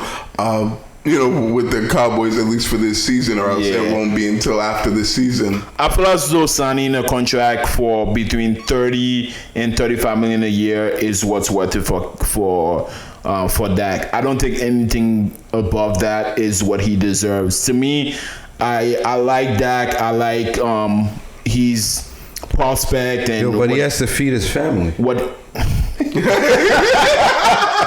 That's true. He doesn't have to feed the family. And apparently, 34 mil is not enough for that. According to him. I like what he brings to the table, but I think he has so much more to prove. You do. You have to win some freaking playoff games. Yeah, he has so much more to prove. And you want 30-something million? Come on, man. Right, go to the NFC Championship game at least. Exactly. Since he wanted more money, that's what I said. I was like, yo, he better sign the franchise tag. If you really think you deserve a lot more money than that, sign the franchise tag, prove yourself, and then get paid. Yeah, man. But that's the Dak Prescott news. Another news that I was really interested. I heard this week, Tom Brady said to his quarterback coach Tom House that football is fun for him again. Right, and wow, really? He said that? Yeah. He said that, man. And I don't know how the Patriots fans feel about that. You know, because I mean, I'm a Patriots fan, and I don't know. I feel like I have some thoughts about that.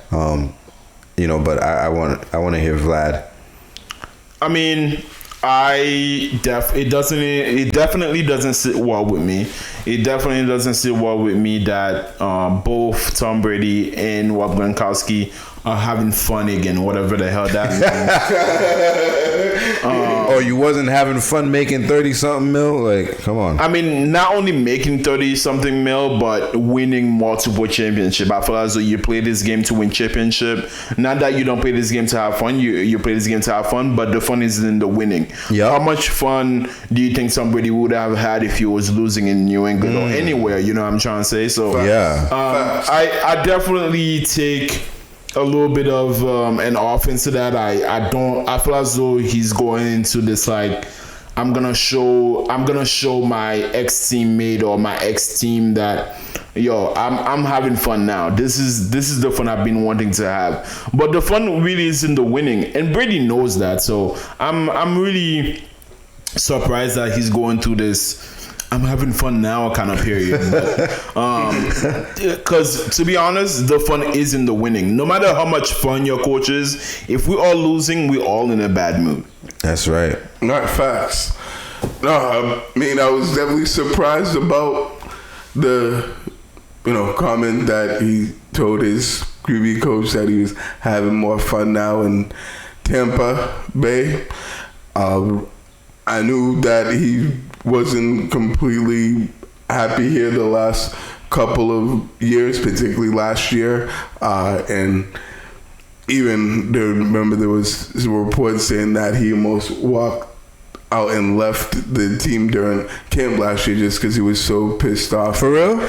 Yeah. I don't think I read that report. I think Tommy Curran from NBC Sports Boston had come out with a report saying that he was going to leave the facility? Yeah, he was Tom Brady? Yes, he was going to leave the team last year just because he was so unhappy and he was frustrated, and he kind of just got tired of the Patriot way and the Patriot culture and playing for Bill Belichick and the way that he coaches and runs the team. So I feel like now that he's playing for Bruce Arians, he's much more of a players coach and much more lenient and looser on the players, even though obviously the season hasn't started yet, but we can kind of tell from how he's coaches, previous teams and the previous players that that's the kind of coaching style he hasn't, Tom Brady wanted to play for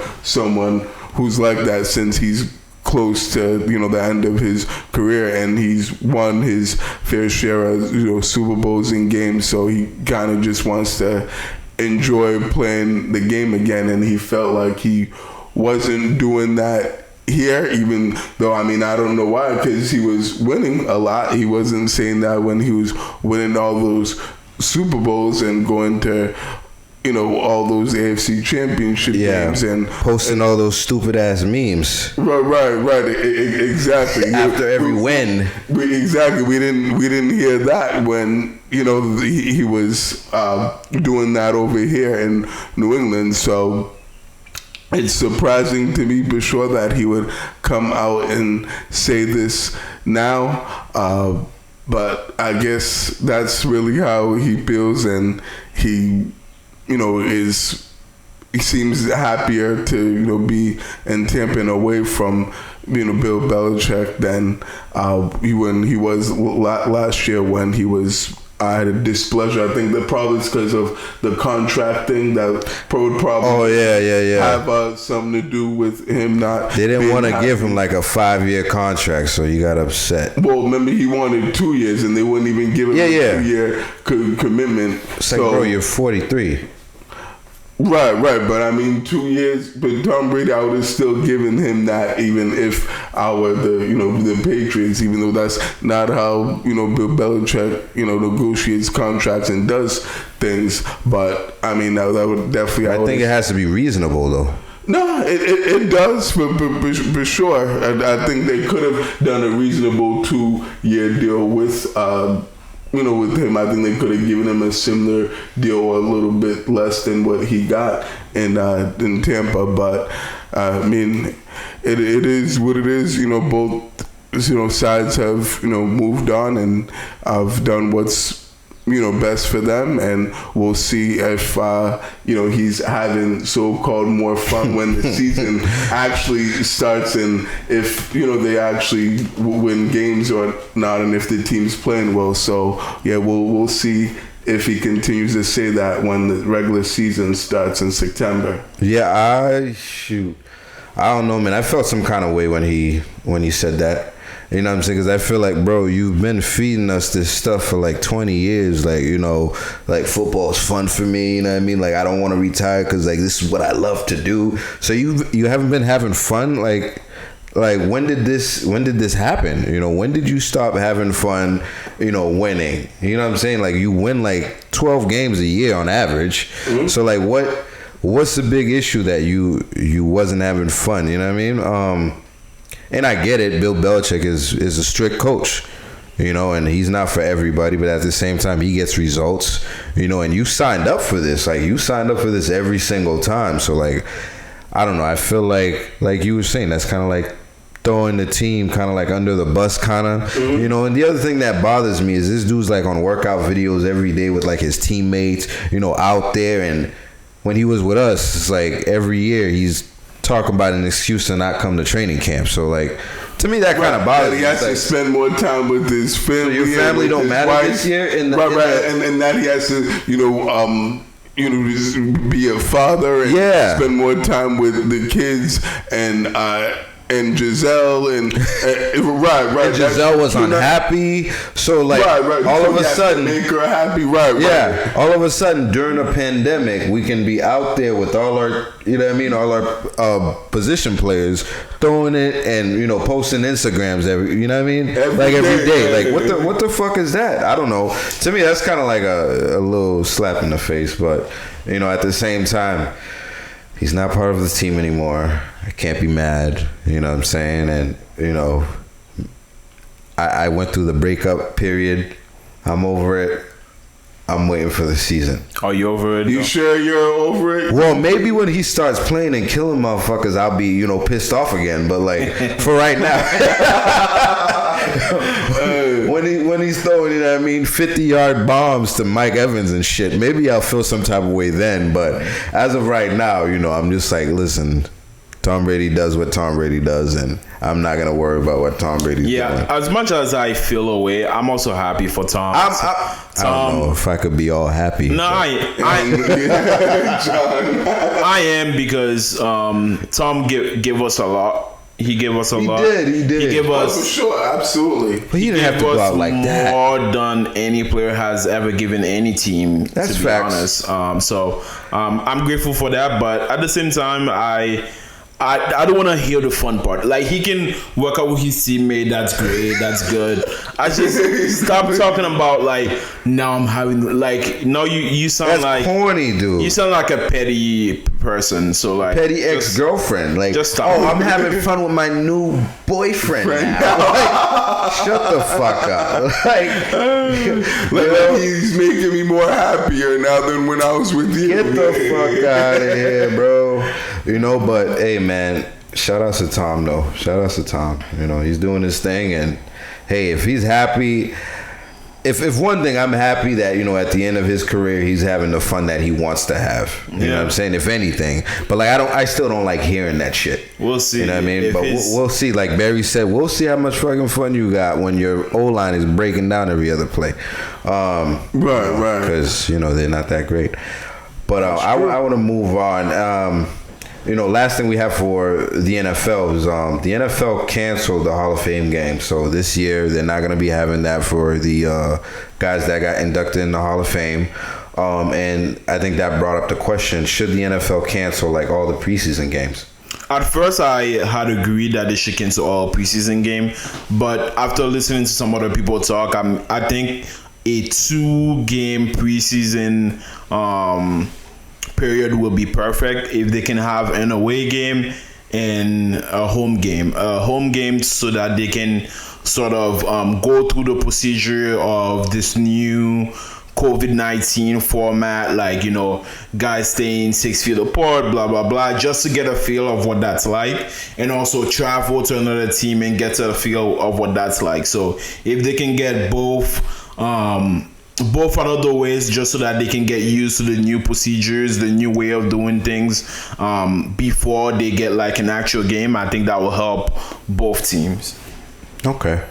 Yeah, I would agree with that. I don't think that all preseason games should be canceled. I think, they should cut it down to 2 games so that each team has a home and away game. And I think that would be, fair for all the teams and for the league, so that when the regular season does come, they're able to operate the games much more smoothly, and they know how exactly what they need to do in terms of traveling, because there's a lot of work that needs to be done when teams do travel and bring their whole staff with them. So they need at least like one dry run, in a sense of how that's like, this is exactly what we need to do for a road game, and then the same thing goes the procedures for the home game as well. So I'm with Vlad on that definitely a 2-game preseason makes sense for the NFL, and it also gives the players more time to train and get ready for the season, since they already have a shortened training camp that's going to begin in July 28th. So they need as much time as possible to prep and get ready for the season to start. Yeah, this is actually the one season I wouldn't mind if the teams got 4 preseason games. Because, like, they've missed so much, as far as, like, training camps, mini camps, rookie camps, veteran camps. Like, they haven't been able to do none of that shit. So it's been virtual. Yeah, I know it's been virtual, but, like, nothing, compares to what being on the field is like. You know what I'm saying? Like, True. Listen, stepped on the field, when I played ball, you know what I mean? Like, I was the king in the classroom, and then as soon as you put them pads on, it's different. You feel me? So, it takes like a different mindset when you're actually out there on the field getting ready to hit somebody, other than sitting there, in the playbook with your eyes in there the whole time. So, like I said, I definitely think the NFL should have preseason games. Like, they need to. You know, at They this should have point, all 4 preseason. no, I'm not saying. I'm saying like this is one of the years, like, because you know the whole discussion has been about like shortening the preseason. You know, making it to 2 games. This is like the one year I wouldn't argue with like 4 preseason games to like get these teams, you know, in tip top shapes by the season. Since you know they had to deal with everything else, you know, because they haven't had to be in camp at all. You know what I'm saying? Right. But they're also trying to social distance from. No, I get it. As well, right. I get it. That's what I'm saying. Like this would be the one season that 4 preseason game could help them out even more because they've missed so much time doing other stuff, you know. But at the end of the day, we're gonna get 2, and you know I'm happy with 2 at least. And I mean, I hear what you're saying because you can only do so much in practice. Exactly, right. you know, and you miss like all those practices, and you're only doing virtual stuff, and you're doing stuff by yourself. You're not even doing stuff under the guidance of like position coaches. You know, like when guys can tell you, no, you need to like swim like this. You know what I'm saying? Like you need to hit the guy on this side of the pad. You know what I'm saying? It's like leverage stuff, right. hand positioning. Yes, you know, like Bill Belichick likes to do all the time. It goes back to fundamentals all the time. You know, Vlad, you had something to say? A thought? No, I was just gonna say they haven't even decided if they're gonna have 2 or 4. They're still in the talk about that. Yeah. So. Yeah. Now, as far as the NFL, that's all we got for the NFL, man. So, Vlad, I know you got some news for us for the NHL, MLB, and soccer. Yeah, so the NHL is still looking for their hub cities. They're looking for 2 hub cities, 1 city to host the Western Conference and 1 city to hold the Eastern Conference. And they're still going through that. The draft, the lottery for the draft happened for the NHL. They still haven't decided who is gonna get the first pick, and the NHL fans are going berserk over that. I don't know if you guys heard about that because this is the first time in NHL history that the 7 teams with the worst records one of the 7 teams with the worst record won't get the first pick. Why? I don't know. I think because of the COVID, one of the teams that are gonna get the team that's gonna get the first pick is gonna be one of the 22 teams that are playing. So, anyways, really? I didn't hear that. I don't follow. I'm not a big NHL fan, so I'm not too like aware of like what people are upset about, but people are definitely upset that they don't know who's gonna get the first pick. I think that's definitely something we need to, you know, do a little more research on, because I definitely would like to know myself, like, why would you do that? Yeah. You know, so probably for the next show. Probably for the next show where we'll inform you guys a lot more on that topic right there, because I think that's important. Yeah, absolutely. All right, let's move on to baseball, MLB. Oh, we're coming back, huh? Good old MLB. Are we actually going to get a season? Yeah, it looks like we are. So the MLB and MLBPA have finally agreed on a season. Yeah. About time. For real. Training will start on July 1st, July 23rd. Between July 23rd and July 24th, the regular season will start. They still haven't decided exactly on which date that will be. They are planning on a 60-game season, so 60 game in 66 days. So there's gonna be a lot of traveling, a lot of games played. So that should be very interesting. The trade deadline will be reportedly. There are reports that it's gonna be August 31st. It hasn't been confirmed yet. There will be a universal designated hitter, so both National League and the American League will have a designated hitter. Also, any extra innings that will be played, the extra inning will start with a runner at second base. So I remember I did hear about that. Yeah, so that should be interesting, just to like speed the game up a little bit. Yep. So that you're not sitting 4 or 5 hours watching a game. Exactly. So I don't know. How do you guys feel? I mean, I'm not that crazy of a baseball fan, but because of the show, I'm slowly getting into it. Are you guys excited for baseball? Like, how are you guys feeling? I thought they had a crazy storyline coming into the season before like COVID-19 hit with, Houston and, their cheating scandal and the Red Sox guys, with the manager not being there anymore. I thought they had a really big buzz before they came in, and it was going to be based on that right there. The controversy, if anything, we know that, whether it's good news or bad news, it brings eyes, so I thought it was going to be a really interesting season because I wanted to see what the Red Sox were going to look like because they don't look like they going to do shit. Yeah. You know what I mean? Like, they're going to be trash. If you're realistic, they're going to be booty. You know what I mean? Oh, yeah. But now I'm just like completely turned off from baseball, man. Like, I don't even want to hear about them anymore, to be honest with you, because I feel like they fucked around too much. It's like, you guys don't seem like you're organized at all. Like, I don't, as a major sporting league, it's like, who's running this fucking ship? Like, what's his name? Rod Manfred or some shit like that? Yeah, the commissioner. The commissioner. It's like, I don't even know what the fucking guy looks like. You know what I'm saying? Yeah, it's like, what do you do, right. bro? Where are you? I know what he looks like, but a lot of people... I've seen pictures, but like, I couldn't describe, before, Yeah, but I mean, even baseball fans are talking about like, this... Rob Manfred might have to go because he's fucked up this season so much. You need somebody innovative to come in there and change shit. But then again, he's the one that's... And the reason why the season's even happening to begin with, because the owners and the players couldn't even come to an agreement in the first place. If it wasn't for him, there wouldn't even be a season at all, period. That's the least he could fucking do. You know what I'm saying? But he should have been done this months ago. That's what I'm saying. Like, what are you doing? Been at since March, bro. Where you been at? I think they need some new blood in there, man, because baseball is ruled by old men. Just running shit. All sports, really. Yeah, but like more so baseball because they're like in there for the decisions type shit. You know what I mean? Like football, the owners own the shit, but most of the time they hire somebody to like bring people in, do this, do that, and the third. They just own it. You know what I mean? Like baseball, they're trying to do like thinking about who they're gonna bring in. The manager has input on this and that, and like, come on, man. I don't know. That's my opinion, Barry. I don't know how you feel about that.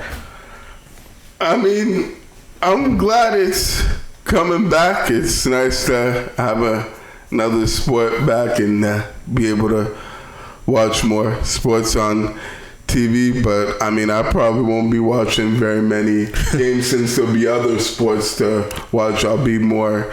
other good sports. Right. I'll even be watching the NHL more than good the MLB. Lord.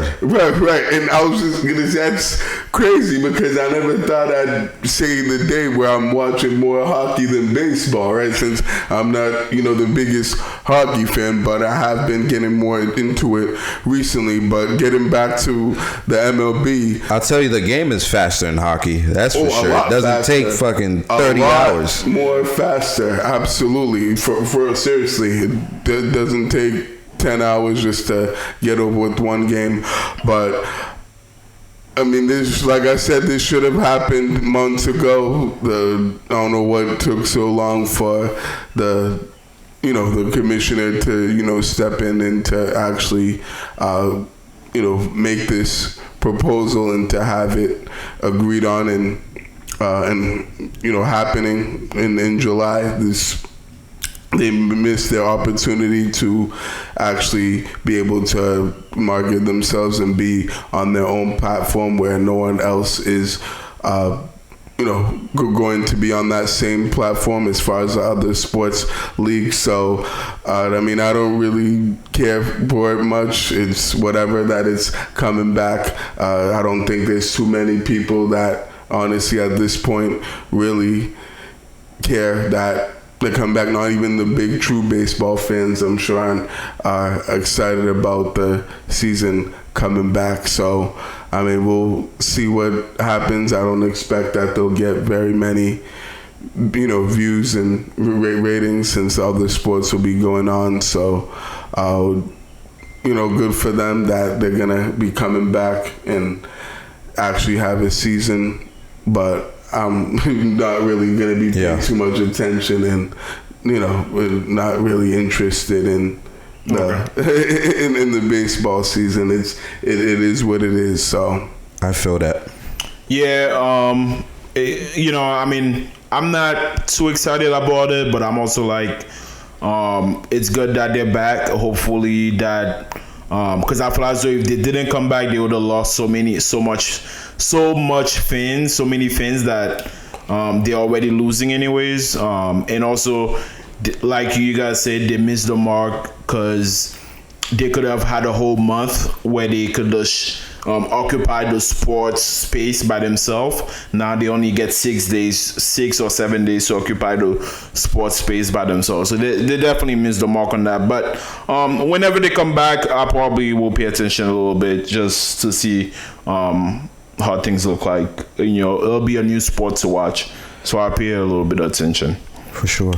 Yeah, for sure. Absolutely. All right, that's it for baseball. Move on to soccer. So if you're living under a rock, big news this week. Liverpool won the English Premier League championship Yes, congrats to Liverpool. After a 30-year drought. Wow. It was that long since the last time they won a chip. Yeah. 30 years. 30 years. The last time they won a chip was... Are you doing an English accent or something? Is that what you... No, I was just being dumb. I'm like 30. 30 years. So the last time they won was in 1990. So a couple things. So we live here in Boston. The Boston Red Sox owner, John Henry, actually owns Liverpool. Yeah, right. Hey, so does LeBron, minority owner. Shout out to LeBron. I'm sure he's happy about that too. You know that. Money. Yep. LeBron is a minority owner. On Friday, so they won the league on Thursday, and on Friday, I was driving around Boston. I saw a lot of people in Liverpool jerseys, which I was surprised about. I knew Boston had a Liverpool fan, but I don't know why. I was just like, wow, look at this many people with Liverpool jersey. There's a bar in Cambridge, Massachusetts that I usually go to watch soccer. It's called the Phoenix, the Rising Phoenix. The Phoenix? The Phoenix Landing. Oh, the Phoenix Landing. Yeah, I've been over there before. Yeah, on Maca Mondays? Yes, sir. Say that again. Maca Mondays? You ever been to Maca Mondays? No, I go there for You soccer. know what? I don't want to give the Phoenix free advertisement. We'll leave it at that. They are a Liverpool base. So if you go there, there's Liverpool jerseys all over the place. That's dope. The owner is a Liverpool fan. So it's a big deal here in America, and it's a big deal in the world, period. Because Liverpool has been playing some of the most fabulous football, soccer I've seen in a while. They play really great, and they really deserve it. You can tell Vlad is a real soccer fan because he just used football for soccer. Yeah. That's the real football, actually. Fans do that. Because that's the real football. It is straight up facts. But I don't want to spend too much time on that. I don't know. I know you guys are not crazy soccer fans, but I don't know if you guys had anything to say about Liverpool, or if you learned anything over the last couple of days. No, I mean, I'm a soccer fan. I'm a real soccer fan. You know what I mean? Like, I played soccer for a long time growing up. My thing is, there's just so many leagues, so many teams, so many fucking players. Like, bro, that's why I pay attention to the World Cup. Yeah. Like, that's when, my soccer viewership really turns up. During the World Cup, when things, you know what I mean? Like, there's a certain team, the players, you know what I'm saying? And I feel like for other... I know Ronaldo, Messi, Mbappe, whatever. Mbappe. Is that his name? Is that how you say it? Mbappe, yeah. There's this other black dude. I don't know, man. I forgot his name. Conga or something. Drogba. No, not Drogba. Paul Pogba. That's it. Pogba. You see, he's a soccer fan. You know what I mean? Oh, yeah. I know certain players. Neymar. Yeah, I really like Neymar. But what do you think about Liverpool? Have you? I'm always a fan for the underdog, man. Other than being a Patriots fan, I'm a fan of the underdogs. Yeah, you know what I'm saying? I always love it when a team that's been working hard, going for it, when they finally reach that pinnacle. It's kind of like the Raptors. It's like they finally got one. I wasn't mad at that. I'm like, thank God. And I hated the Golden State Warriors. You know what I mean? But it's kind of that's how I view Liverpool. It's kind of like the first time the Patriots won the Super Bowl. You know what I mean? It was like. And the Red Sox, you know what I mean? After 100 fucking years, it's like 6 years. They finally made it. You know what I'm saying? So I don't know. That's my stance on sports. Period. How about you, Barry? Any thought on the Liverpool? Yeah, I mean, I was happy for them that they, won the Premier League, correct? Yep. Yeah, they won that championship. I wasn't really watching up on the games, but I did see the highlights, of their championship game, and they did play pretty well from what I saw. I'm glad that sports is back. Well, soccer is back, and in that they were able to finish season successfully, and and that Liverpool was able to get over the hump, because kind of like John was saying, I always like seeing those underdog stories in sports. Those are pretty cool, and then really nice and touching stories to be able to witness and and live through for sure, since we only see them every so often. So it was definitely nice to see a team that hasn't won in so long and doesn't normally win the championship actually get over the hump and be able to get it done and be victorious. So it was definitely good for them that they were finally got that monkey off their back. And yeah, I hope they're not like Philadelphia Eagles. Like, you guys won one time. You know what I'm saying? Right. Hopefully they're not like Eagles let me not fans. get on them. That's true. All of a sudden now they think they're gonna be a dynasty, and they're gonna win championships, and that they run the Premier League. Yeah, they think they're the shit now. Right. Hopefully it's not to that level and extent. Well, to be honest with you guys, Liverpool have been knocking on the door for a long time now. Yeah, I knew that. And they've actually not been that much of an underdog. They've been actually good. They just haven't been able to make it there. You know what I mean? So kind of like the Celtics. One thing I did learn though, just because they won, it didn't mean their season was over. They still had to play games. No, yeah, exactly. You're right. So I didn't know that before. I thought when you won, you played your last game, you beat these dudes, and you go home. No, this season ends. But this is a points thing where they won the chip based on points. Next one. So you're gonna have to explain that. One episode, I'm gonna bring a board, and I'm gonna show you guys. All right. But anyways, let me. Really, so the season's not over. I didn't even know. This is the first time I'm hearing. That's crazy. Let me go into it. So what's the point of the championship? Let me go into it a little bit. So the Premier League, all the soccer leagues around the world, besides America, all the soccer leagues around the world, the way they work is you play some plays 38 games, some play 40 games. The way you win is by winning the most game, and you win by it's a point system. So kind of like hockey, right? Yeah, in but a sense, it's like the President's Trophy. Exactly. Okay. So whichever that team, makes sense. Whichever team. So you win, you get 3 points. You lose, you get 0 points. You tie, you get 1 point. So whichever team ends up with the most point at the end of the season win. So the reason why Liverpool won is because right now it's mathematically impossible for Man City, which is the second team, the team with the second best record. it's impossible for them to catch up to Liverpool by now. So okay. So mathematically they can't do that. Exactly. That makes sense now. So okay, now I'm understanding. The streets of Liverpool were in all red. They were painted red, baby. On Friday. I like shit like that. I love shit like I that. like shit like It that. doesn't really Liverpool was lit. Everybody came out with their jerseys, anything red, man. Yeah, but they also had like red flares. Yep. I love it when they do which that. is popular in soccer. It's cool. beautiful. It's beautiful. I'm happy for them. I'm a Man City fan as far as the Premier League goes. So Man City is the team that actually fucked up and let Liverpool win. So it kind of hurts a little bit, but we don't have to get into that. You don't have to be sorry. I seen your boy.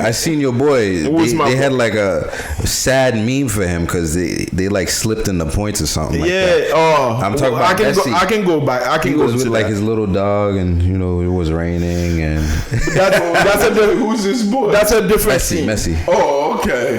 Let's not confuse the thing. That's a different team, but I can go into that a little. No, you don't even have to. I'm just saying, when I seen that meme, I thought of you. I'm like, Vlad is probably in the window sad just like that.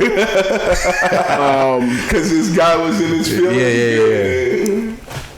But yeah, that's all I have for Liverpool. Barcelona, just like John was mentioning, Barcelona did drop points this weekend. So Real Madrid has a chance to be at the top of La Liga this week. They're playing this Sunday, June 28th, and they might be able to get on the top of La Liga and possibly stay at the top. But it's a tight race between Barcelona and Real Madrid for the La Liga race. Next thing is Juventus is also sitting comfortable at the top of Serie A. The race is between them and International Milan. And Juventus is sitting with 7 points on top of the league right now. So they do have a good chance of winning unless they slip. Next thing I wanted to talk about was the MLS World Cup groups. I don't think I have time to go into each group today, but I think I might leave that for next week. Yeah. I just want to give a quick update saying that teams did. The MLS is actually staying in Walt Disney with the NBA. Wow, they're both staying in the same bubble in the same place? Yes. That's even more players. I did not realize they were staying in Walt Holy Disney shit. as well. That's crazy. They flew under the radar, but they are the MLS. Right. I'm sure no one even noticed. Not too many people. Wow, that's crazy. I'm sure they're staying away from the NBA, but it's the same area. So anyways, and teams have already gotten there. Teams started getting there since Wednesday, June 24th. Yeah. They're already out there. And more teams are arriving, and it should be interesting. But next week, I promise I will go into the groups and discuss that a little bit. Nice. Oh, great. Awesome. Was that all you had? Yeah, that's all I have for soccer. Thank you for listening. Thank you for joining me. Nah, we appreciate that, man. Problem, bud. You always give us a lowdown on the soccer shit. I feel like I learned a bit more right now, though. So it's like a definitely President Cup educational race for sure. in soccer. Right. Which is cool, or football if you're a real fan. But before we end the show or go into the B Money lifestyle, there's one more thing I wanted to talk about because we don't really usually mention stuff like this or this this event or this sport on this show because we're not huge fans. But NASCAR, was going through some stuff, and I felt like it was a good thing for us to talk about a little bit, and that's because they have the one black man that races for them, Bubba Wallace. And some stuff came out. I know you guys have been on it, but for people that listen and don't know what's going on, but Bubba Wallace is a race car driver who happens to be one of the only black people in all of NASCAR. I think he's the only black racer, period. I think is he the only black racer? I believe so. As far as there's black like pit crew members and stuff like that, but like as a racer, I think he's the only one. Yeah, I think I heard like he's like one in the top league or something. Or Okay, like maybe like there may be other what do you call it? Arenas that they do have more black players that are not NASCAR. Other leagues. I guess maybe there's other leagues for races and stuff. Yeah. I don't know. But too he's much about definitely that. one of the few. Yes, he's one. One of the handful. Right. And news came out that. Well, first of all, his big thing. He came out against the Confederate flag. And so, NASCAR basically supported him and came out and said that, they banned the Confederate flag at their events, and they felt like it was for the betterment of the sport and for the betterment of the future. So they banned that. So fans can no longer come and bring their Confederate flags, because if you're any kind of educated in this country, you know what the hell that flag means, and it's despicable, and nobody wants to be around that shit. So if you got that shit, keep it in the house. But other than that, NASCAR came and they supported him. His teammates supported him, and then news came out that they found a noose hanging in his garage. Yep. All right, and for people that don't know, they found a garage pull that was shaped into a noose, and out of all the garages that belong to the race car drivers, only one garage had a noose-like shaped garage pull. Only the black driver's garage. It happened to be the one black guy, right? Not only that, he wasn't the guy that actually even saw it, right? Wow, it wasn't him that. It wasn't even him. A member of the team went in and they saw the news and they reported it. And then, it got to Bubba, obviously, who is the only black racer out there. Yeah. And it's like, if you're somebody and you see that white, black, or whatever, this is the one guy that's black, that's part of this organization, you're going to say something. And, a lot of arguments have erupted because it came out that the noose was formed maybe like in 2019 at some point, and the FBI came in and did an investigation, which is fucking crazy. They brought the FBI in for this. It's pretty insane. It is pretty insane. But like, if you look at the other garages, all their stuff looked the same except for that one. But it caused like a national conversation about, people pulling false alarms, the race card and things like that. I've gotten into a few arguments on Facebook about people just like condemning him because he reacted the way he reacted. You know what I'm saying? Like, if that was any of you guys, would you have reacted any different? Nah, I mean, obviously it's an event that was targeted toward him. Anybody that's coming out saying that it wasn't targeted toward him or it was a pull for the garage or whatever, get out of here. Like, obviously it was shaped like a noose, and it was shaped like a noose in the black guy's garage. So it's definitely a racist a gesture, move, a racist gesture, and it sucks, and I'm not surprised it's NASCAR. NASCAR has never been pandered to black people anyways. They just removed the Confederate flag. So I'm definitely not surprised that happened. I'm just not happy with the people saying that, it wasn't racist. They said he should be fired. Like, yeah, are you yeah, serious? Yeah. What? Like, how about you try to see it from where he's coming from? It's like it's in his garage, bro. Like, exactly. One black dude. I don't know, man. It's the world. America's sick, bro. I don't know. There's something going on, and people refuse to see things for what it is sometimes. Yeah. Mm-hmm. And it's like, I get it, man. You don't want to be blamed for shit, but nobody's blaming you. Just acknowledge that shit is real.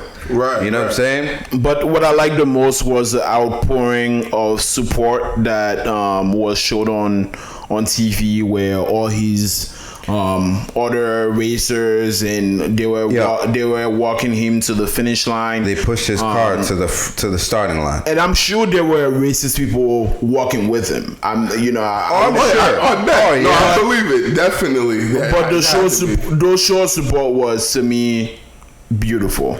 Yeah. Well, it was awesome. Can you imagine being one of those guys that's like, let's push this nigger to the front, I guess. Like,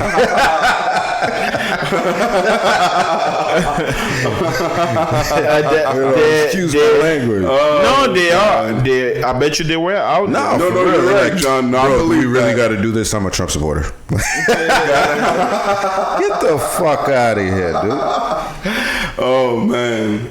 Nah, that's funny though. No, I just wanted to touch up on that because I feel like it's important for us to highlight when these things are happening, especially to people of color, athletes of color, and I definitely think that he should be recommended. I mean, he should be awarded for the things that he's done within the sport. Getting rid of the Confederate flag is like a huge deal.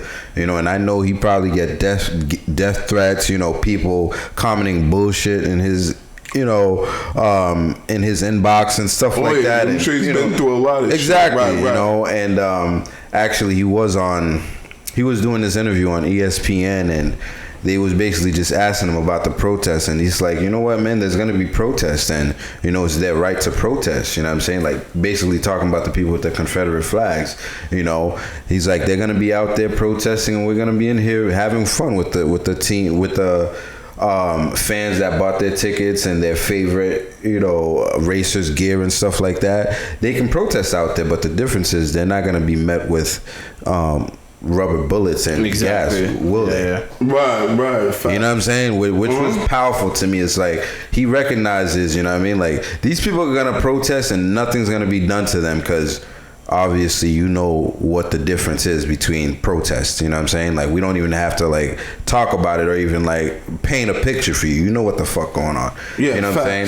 So I just want to make sure we shouted him out and made sure we gave him his props for changing things within his sport, even though he's the only guy standing. You know what I mean? And I congratulate NASCAR for being behind him and doing the right thing, and trying to change their sport too at the same time. Trying to expand to like the minority groups. You know what I mean? Like that was the first time I seen the black people cheering at a NASCAR race. Yeah, for like, real. They all had Black Lives Matter. I'm like, what the? Right. I didn't even know black people actually go to NASCAR races. I didn't even know they knew where the tracks was because I don't know where the tracks are.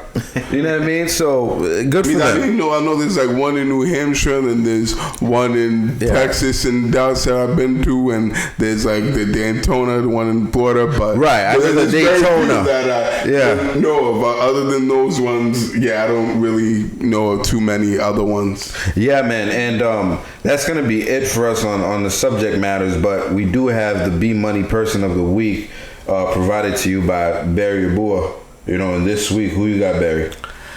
So yes, the B Money Lifestyle Person of the Week for this week goes to Carolina Panthers running back Christian McCaffrey. CMC, that's right. Yep, he just got a big deal signed by the Panthers, highest paid running back for in the league actually. So big shout out to him, but that's not the reason why. Right, we know he got money. What do he do? The week, right. So he did a really cool and awesome thing this week. He launched a program that is helping frontline healthcare workers, and he did this program with one of his teammates, Shaq Thompson. And what this program is for is to unite the Charlotte community through sports programs for underserved youth. Yeah. So he came out with this program to help the youth of the Charlotte area. And which is a poor area, actually. Yeah, it's a very poor area. I've been there before. I was actually there last July, as a matter of fact. So I saw that. It is a pretty poor city to say the least, and there's a lot of lower class people that stay over there. So he's definitely helping that area a lot, and an area that definitely needs the help for sure. So I thought it was a really cool and unique and nice way to give back to the community and to the fans of the Panthers for sure. So it's nice to see some a high profile athlete like that, be able to help his community out that needs it, and to help the youth and the kids that need sports programs like this. So big shout out to Christian McCaffrey and his teammate Shaq Thompson for putting this program together and helping the community in Charlotte. That's what's up, man. Congratulations to them, man. Big ups, man, because I know a lot of athletes do a lot of charitable stuff, and sometimes it's not stuff that really touches the hoods like that. And I know a few people from Charlotte, and it's definitely an impoverished area, and there's the black community there.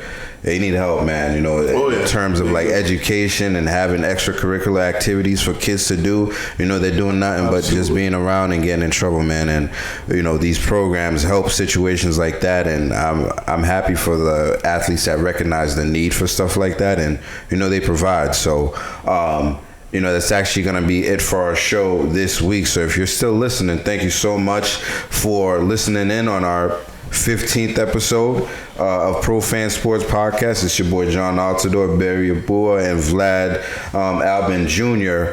And please email us profansports1@gmail.com and follow us on the social media. All right, Instagram profans_sports, Twitter profansports, Facebook Profan Sports, and YouTube also Pro Fan Sports. So until next time. For those of you watching, make sure you like this video and make sure you subscribe to the podcast. Yes, sir. Yes, subscribe. Yes, sir. And have a good week, y'all. You too. Peace. See ya.